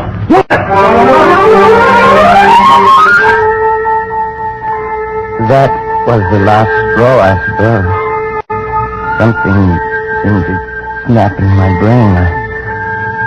And for the rest of the voyage, I lay there in the bunk, staring at the ceiling. And I had the strange sensation that the boat was made of glass, transparent. And then I could see up through the ceiling into the captain's cabin, see the poor man's face floating in a jar of alcohol upside down, grinning at me. Of course, the actual head is still in the captain's cabin in Freetown, but it didn't matter. The poor man's work had been done by then, because now I carried it with me everywhere. In my brain. I saw it everywhere, anywhere. Any object that was round like a hat or a pillar or a vase suddenly developed features when I looked at it. Ugly, scarred features with a grinning, mocking mouth. Features turned upside down. When I docked in London, I went straight to my banker's office in Cornhill. And the security is all in order, Mr. Pollock. You shall have to watch things, of course, but all in all, you shall have enough to live quite comfortably and to enjoy a reasonable amount of freedom. Then, too... I say, Pollock, what are you staring at so fixedly? That thing. Hanging from your mantelpiece. Oh, yes, I see. The potted fern. Rather pretty one, isn't it? Oh, yes. Yes, very pretty. I must do something about it, though. It's always dripping water down on the fender of the fireplace. Makes it rusty. I was wondering about that. It looks red, almost like blood. Rust, you know. Yes. Oh, by the way, that reminds me. Can you recommend a physician for mental troubles? I've got a little, what do you call it, hallucination. The poor man grinned at me fiendishly. I stared back at him. The banker watched me very curiously for a moment, and then he gave me the address of a doctor, and I left his office. That's when my accident happened. To a man who's been many months in the jungle of busy London streets, confusing enough. But when a head comes rolling down the middle of the street, and between your legs...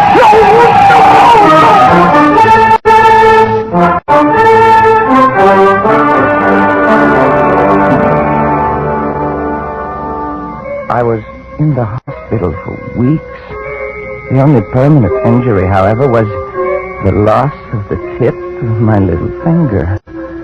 By strange coincidence, the same thing, the tip of the left hand that I shot off the poor man that first night. Well, even in the hospital, the poor man was with me all the time, everywhere. The doctors couldn't help me. My friends couldn't either. So I tried cycling in the country. But that thing kept rolling along beside me and getting tangled up in the wheels and spilling me. That's how I got the broken wrist. Well, the worst came only last week. I'd just come back from a long walk, hoping to be tired enough to go to sleep. And as usual, that bronze vase was over there in front of the big French window. And it... well, perhaps the poor man enjoys the view of the street 3 floors below. Anyway, this night, I felt the little devil may care, so I turned round to it and I looked him in the eye and I said, "So, you're still here, are you, my ugly shadow?" Yes, Pollock, I'm still here. What did you say? I said I'm still here. And I always will be. No, not that too. Not that, no.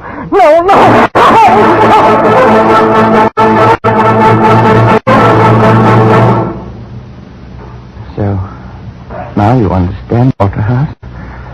I not only see the poor man, I hear him, too. Pollock, old chap, this is frightful. Oh, it is, Robert, isn't it? I mean, you are ill, man, very ill. Now, surely there's something someone can do, some doctor. What can any doctor do? Can he take off the poor man's curse? Pollock, that's nonsense. And you know it. Oh, is it? Of course, man. It is all in your mind. All, what do they call it? Suggestion. The power of suggestion is strong. You're impressionable. You've let these stories prey on your mind, and you've got to snap out of it. Oh, I should have killed him myself. Pollock. I'd do it, too, with my bare hands, if only I had the time. Man, you're talking rot. Look at him there. Look at him grinning at me. Pollock, that's only a bronze vase. Always grinning at me. More and more fiendishly every day. Stop it, you devil. Stop it. Pollock, calm Stop yourself. Lie back. Rest. Rest. Yes. That's what I need. If I'd only known, I'd never have left you there in Sulima alone. All this might have been prevented. Might it? Listen, Waterhouse. When you came in, I was just lying here thinking, I see him, I hear him, my sense of sight and of hearing is affected. And someday, my sense of touch will go too. When it does, I know that will be the end. I'll be finished. And the poor man will finally have his revenge. Won't he? Pollock, old man. When you came in, I was lying here, trying to get up the nerve to walk over there and make the test. And I'm going to do it. No, I won't let you. You can't stop me, Waterhouse. Don't you see? I've got to. I can't go on like this. I've got to know. Have it over with. No, Pollock. It's beyond anything you can do. Stand aside. But stand aside, please.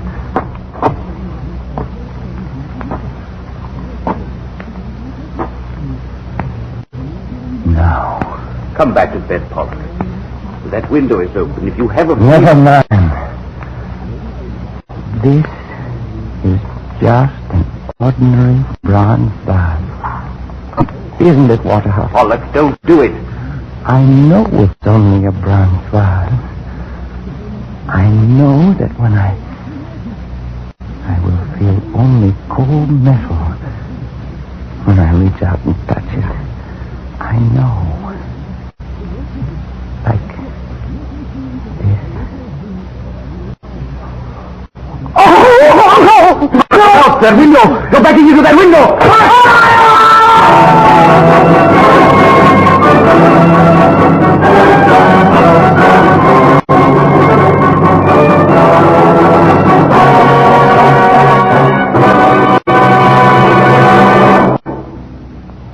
Escape is produced and directed by William N. Robeson, and tonight brought you Pollock and the Poorer Man by H.G. Wells, adapted for radio by John Dunkel, with Barton Yarborough as Pollock, Louis Van Luten as Waterhouse, and Bill Conrad as Berea.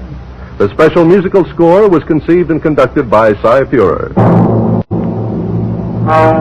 Next week... You are groping through the darkened corridors of a gigantic department store in the dead of night. And suddenly you realize you're not alone. That 100 eyes are glaring at you from the shadows. 100 hands reaching for your throat.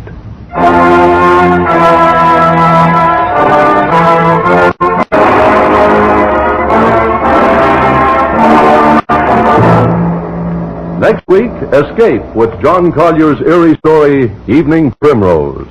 Good night, then, until this same time next week when CBS again offers you Escape. This is CBS, the Columbia Broadcasting System.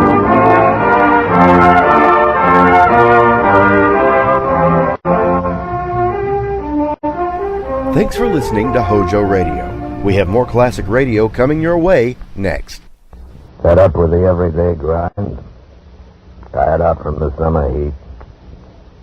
Want to get away from it all? We offer you Escape. Escape, designed to free you from the four walls of today for a half hour of high adventure. You are groping through the midnight dimness of a gigantic department store. And suddenly you realize that 100 eyes are staring at you from the shadows. And 100 hands are reaching for your throat. and your most urgent desire is to escape.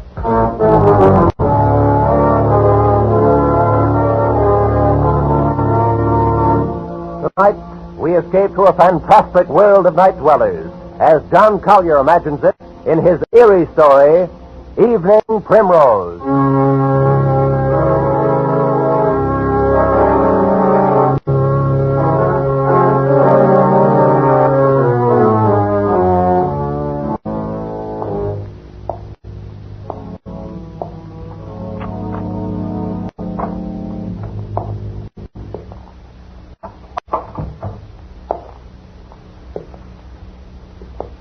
Sadie?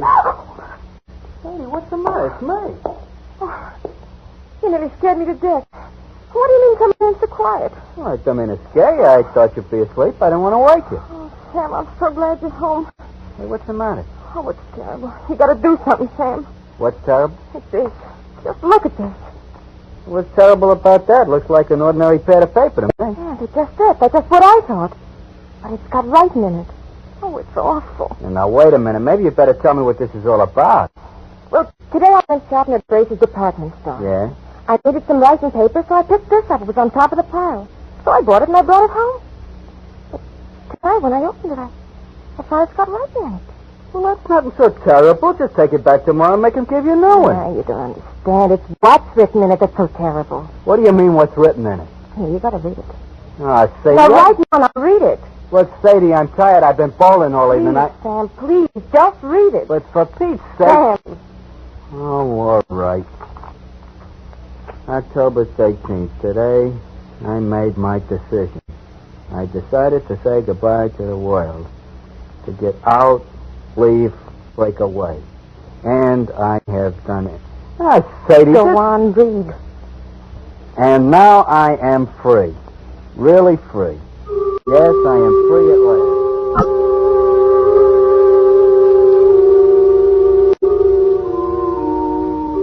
Yes, I am free at last. The world is an intolerable place for a poet. I was broke, starving at my wit's end. And then I had the brilliant idea. I'd escape to a place where I'd had no need to earn a living, where I could write to my heart's content in peace and security. And where is this place? Right under your nose, so close you'd never think of it. I am now living in Bracey's department store.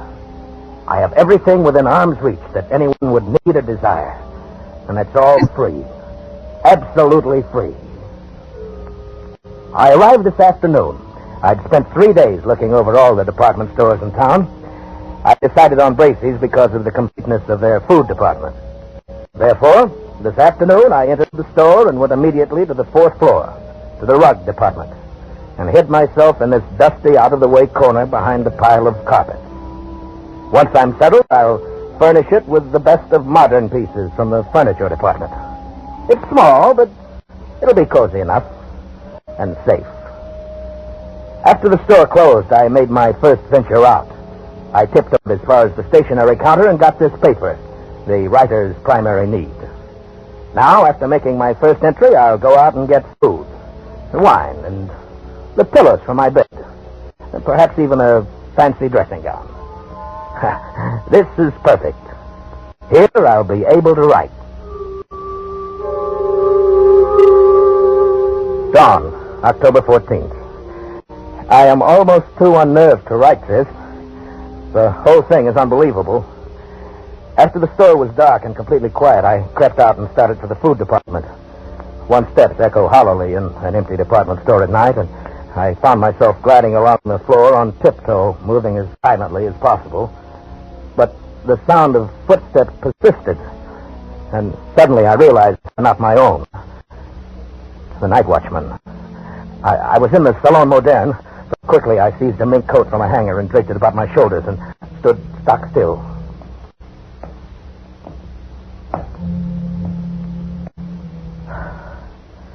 I could have reached out and touched him, but he passed without so much as a glance. I started to smile, but the smile froze on my lips. There was someone else here.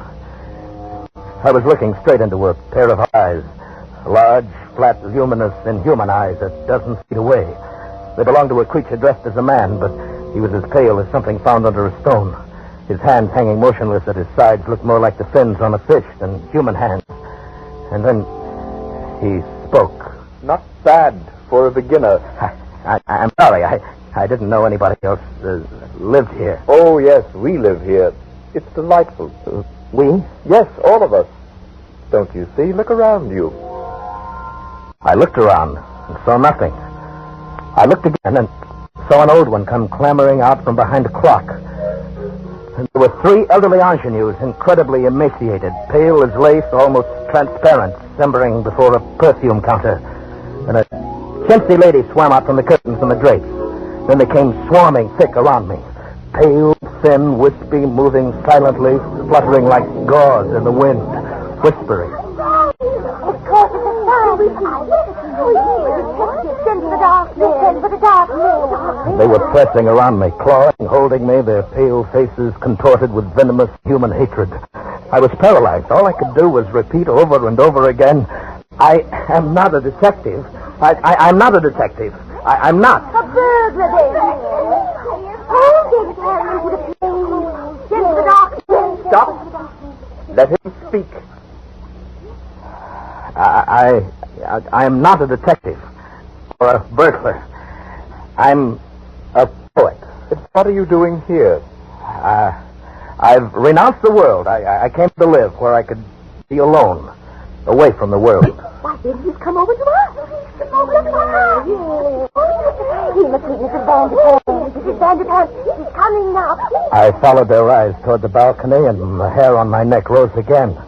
There, coming down the wall, like an ancient spider, clambered an old lady, wrinkled and crackled and emaciated. She must have been at least 80, her shadowy matriarch. And the things around me bowed and scraped as she reached the floor and floated toward us. Oh, what's going on here? Where is that stupid girl? What's keeping her? Oh, Mrs. Vanderpump. Well, what is it? Who's this, Mr. Roscoe? Mrs. Vanderpump, may I present Mr. Huh? Oh, Snell. Charles Snell. Yes, Mr. Snell. He's a poet. He has come here to live. Oh, he has he? That's what he says. And I believe him. Well? He avoided the night watchman quite neatly. For a beginner. Thank you. Very well. We shall see. A poet should find inspiration here. Mr. Snell, Mrs. Vanderpump is our grand old lady. Oh? I am quite the oldest inhabitant here, Mr. Snell. 3 mergers and a complete rebuilding. But they didn't get rid of me. Oh, where is Ella? Where is my broth? She's bringing it, Mrs. Vanderpump. It's Poupon. Terrible little creature. She's our foundling, Mr. Snell. She's not quite our sort. Oh, is that so? I have been here, Mr. Snell, ever since the terrible times of the 80s. I was a young girl then, a beauty, they said. I'm sure. And poor Papa lost his money. Braces meant a lot to a young girl in those days. So when I wasn't able to have a charge account, I came here to live. That's better than a charge account. I was quite alarmed when others began to come after the crash of 1907. Oh, but it was the dear judge, the hello. colonel, Mrs. How do you do? Dilby. How are you? Mrs. Dilby writes plays. Oh? And comes of an old Philadelphia family. You'll find us quite nice here, Mr. Snell. I'm sure I will. And, of course, our dear young people came in 1929. Their poor papas jumped from skyscrapers. They couldn't bear to be without charge accounts either. But you mean all these nice people live here? Oh, and many more. You shall meet them all later. Oh, here comes Ella with my broth. Come here, you stupid thing. Mrs. Vanderpump is waiting, Ella. Yes, ma'am. Yes, sir. I'm coming as fast as I can. Oh, here. On the table over there, Ella. Now be careful, don't spill it. Oh, but she's young. Well, of course she is a little younger than most of us. She's different. She's beautiful. That's right, old fellow. She's really not our sort. Oh, you shouldn't say such things. She can hear you. Oh, that doesn't matter. Mrs. Bilby, please. Mr. Snell, you will understand these things better after you've been here for a while. But it seems to me that... Snell, we have certain rules here. They are necessary for our survival. I'm sure you won't find it hard to observe them. Well, yes, but I should advise you that you try. If you do not, it would be most unfortunate, Mr. Snell. Most unfortunate for you.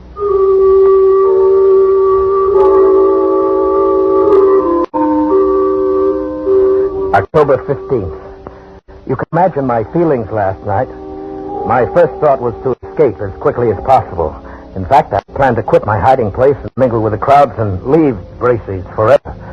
But just at dawn, Mr. Roscoe brought me a cup of coffee, which must have been drugged, for I fell asleep. And when I awoke, I found that I slept all day, and night was closing over the store once more. Later. I have spent my second night here. I saw Ella again. Ella, the pearl of this remote, fantastic cave. She's not like the others. A trifle pale, but otherwise normal and human and beautiful.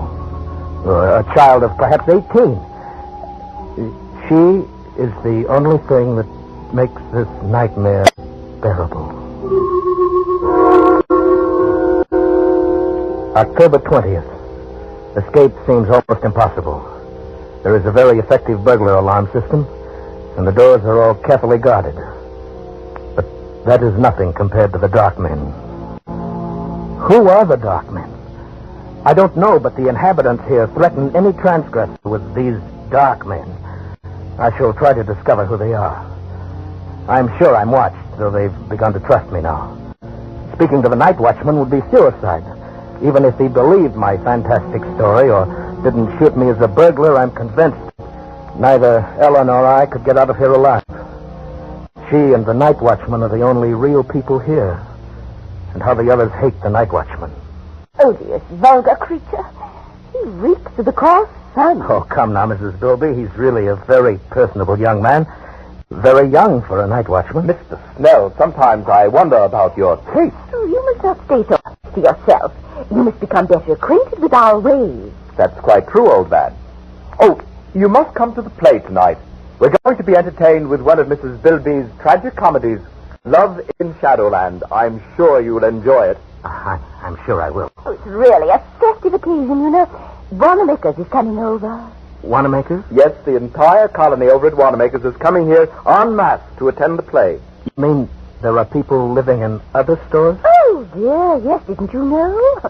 Of course, the best people live in Bracey's and Wanamaker's. Oh, come now, Mrs. Bilby. There are some very nice people at all. I beg your pardon, Mrs. Bilby. Hello, Ella. Oh, good evening, Mr. Snell. Well, what is it, Ella? Oh, please, ma'am, I'd so love to see you play tonight. If I have your permission. Certainly not. You know better than you stupid creature. You know where you belong. In the basement, by the garbage can. But Mrs. Bilby... Mr. Snell. Ella, you're becoming entirely too forward of late. I advise you to watch your step.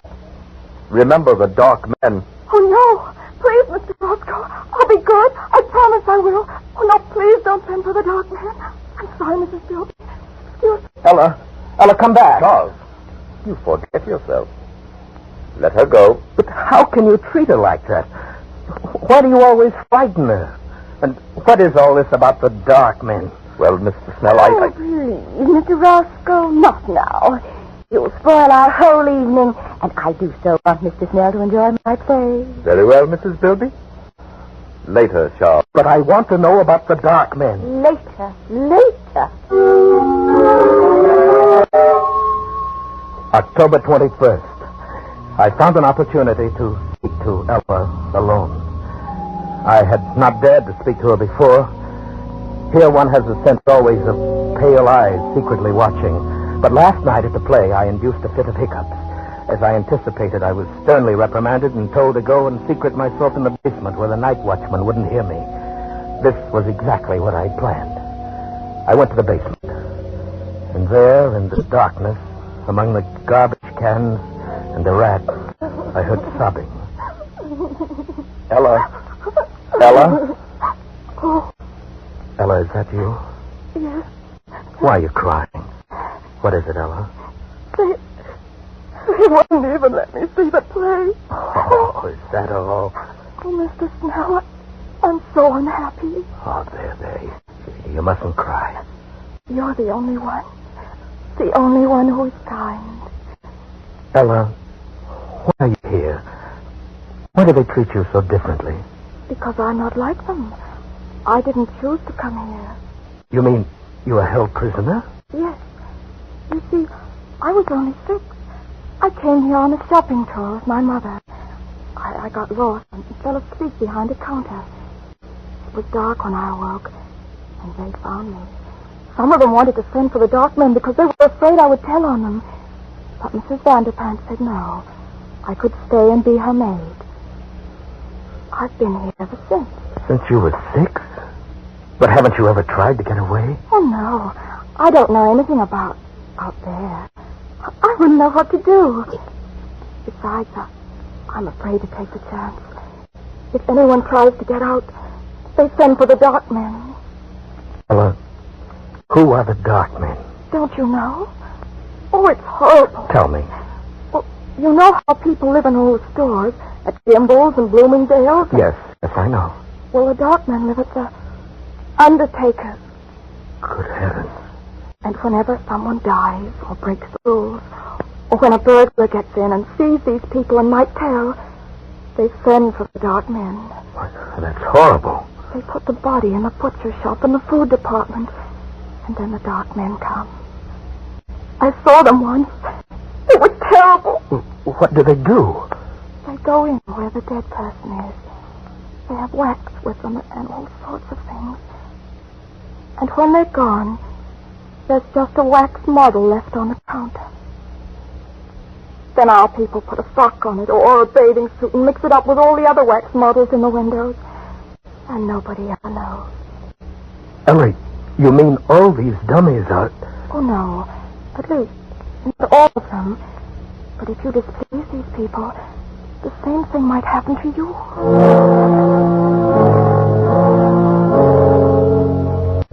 October 30th. I've not kept up my journal. Writing has been out of the question. Once more, I'm frozen with terror. Not for myself now, for Ella. They hate her. Any time they might turn against her and send her to the dark men. My mind is filled with her. I dream of her every day. I live to see her at night. We've managed it several times. They trust me now and let me roam about without interference. And finally tonight I met her again and said it. Ella, I love you. Charles? I love you, Ella. Let's get married or whatever they do here, and then we can live together in my home in the carpet department. They wouldn't dare hurt you then. Charles? Oh, don't look so dismayed. If you like, we'll go away from here. Maybe we can get transferred to Bergdorf Goodman, overlooking Central Park. Don't, Charles, don't. You must. Oh, but I love you. Ella, you're not in love with someone else. Oh, Charles. Yes, I am. But who? I thought you hated them all. Oh, it must be Roscoe. He's the only one that's young enough. Oh, no, Charles. Not Roscoe. Especially not him. Oh, I do hate them all. They make me shudder. Well, who is it then? Who? The night watchman. No, it's impossible. Oh, I love him. He smells of the sun. Ella. Oh, it was wonderful.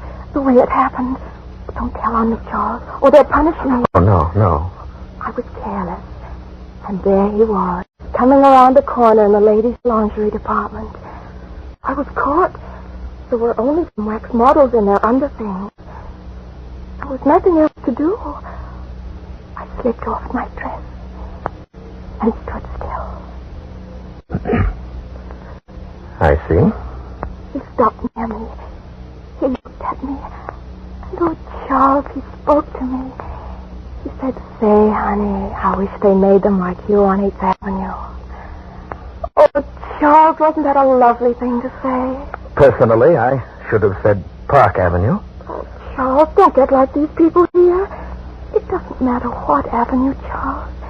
It was just a lovely thing to say. But what can you do about him, Ella? He belongs to another world. Yes, to 8th Avenue, and I want to go there.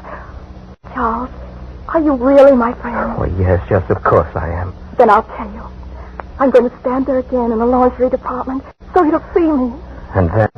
Perhaps you'll speak to me again. Oh, Ella, you're only torturing yourself. Oh, no, because this time I shall answer him, and he'll take me away. Take you away? Oh, no, Ella. I couldn't bear that. You don't love him.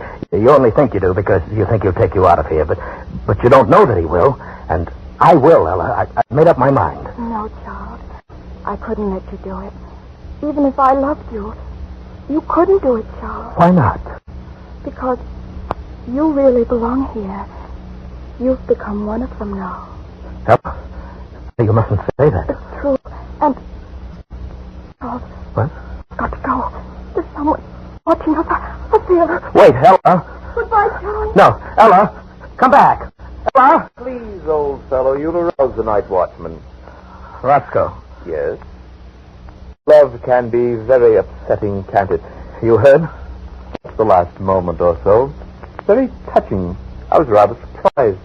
And yet it's understandable. I've been attracted to Ella myself. We're still young, you know. And so she loves another. Too bad, old fellow. Who could it be? Could it be that I am the cause of your heartbreak? You flatter yourself too much, Roscoe. Then who? The old judge? Certainly not. The colonel? Hardly. None of those. Not one of the customers. The staff? She loves the night watchman. Can you imagine that? She loves the night...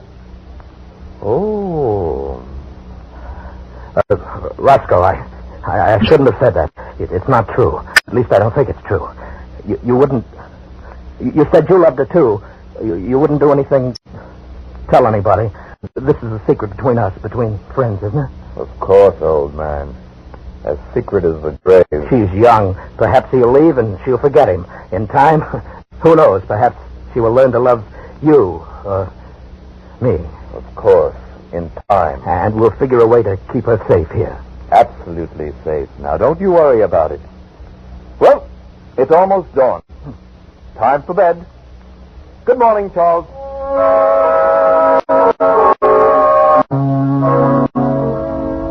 Early evening, November the 4th. I was a fool. I should have known he couldn't be trusted. He must have gone straight to Mrs. Vanderplant.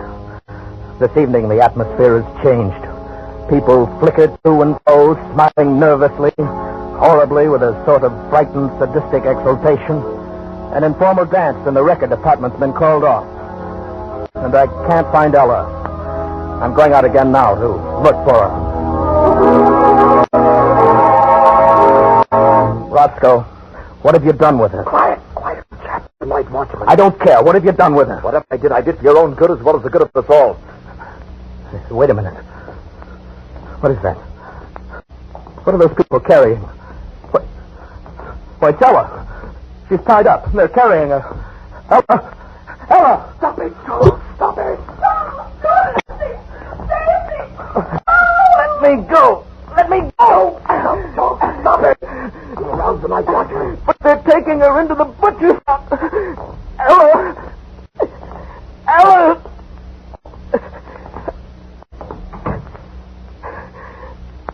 Ella! Yes, Charles. Those are the dark men.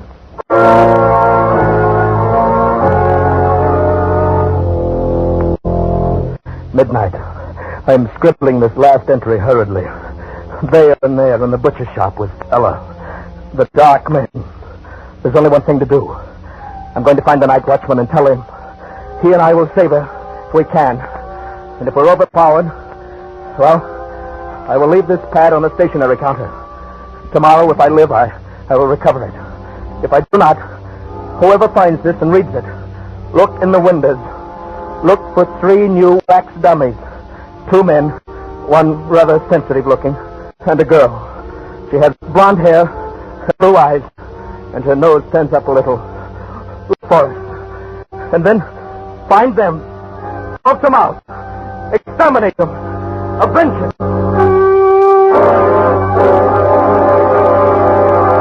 Find them, smoke them out, exterminate them, avenge us.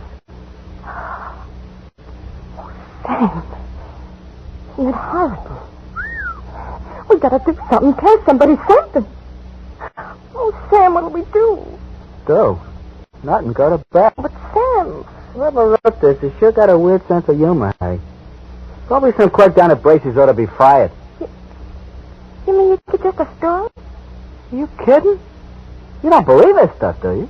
Well, I don't know. I just thought... Forget it, baby. Snap out of it. I shouldn't leave you alone. You get too many ideas when I go bowling at night. Oh, Sam, don't you think maybe we ought to just take it back and show somebody? Nuts. It's not worth the bother. They'd laugh at you, baby. Think you were crazy or something. Yeah, I guess you're right. I guess I was silly. Forget it. Come on, let's go to bed. I'm tired. Sure, Sam. Well, you know, for a while I was sure scared. I even forgot what I was going to tell you. What? Sam, I found the cutest dress today, only $19.95. Yeah, baby? Yeah. It was in the window at Bracey's. It was on a beautiful little wax model with blonde hair, and blue eyes, and a sort of turned-up nose, and there were two men standing...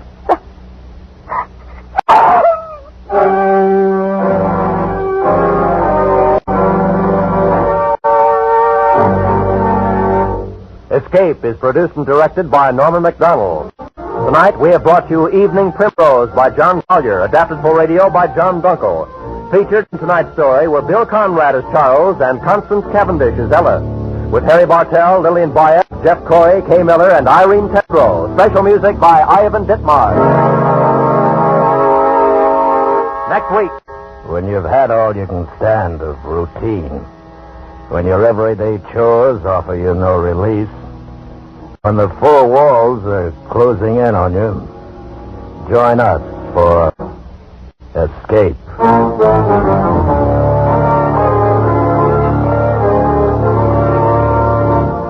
Next week, we escape with another great story by one of the world's outstanding authors. Good night, then, until this same time next week, when once again we offer you Escape.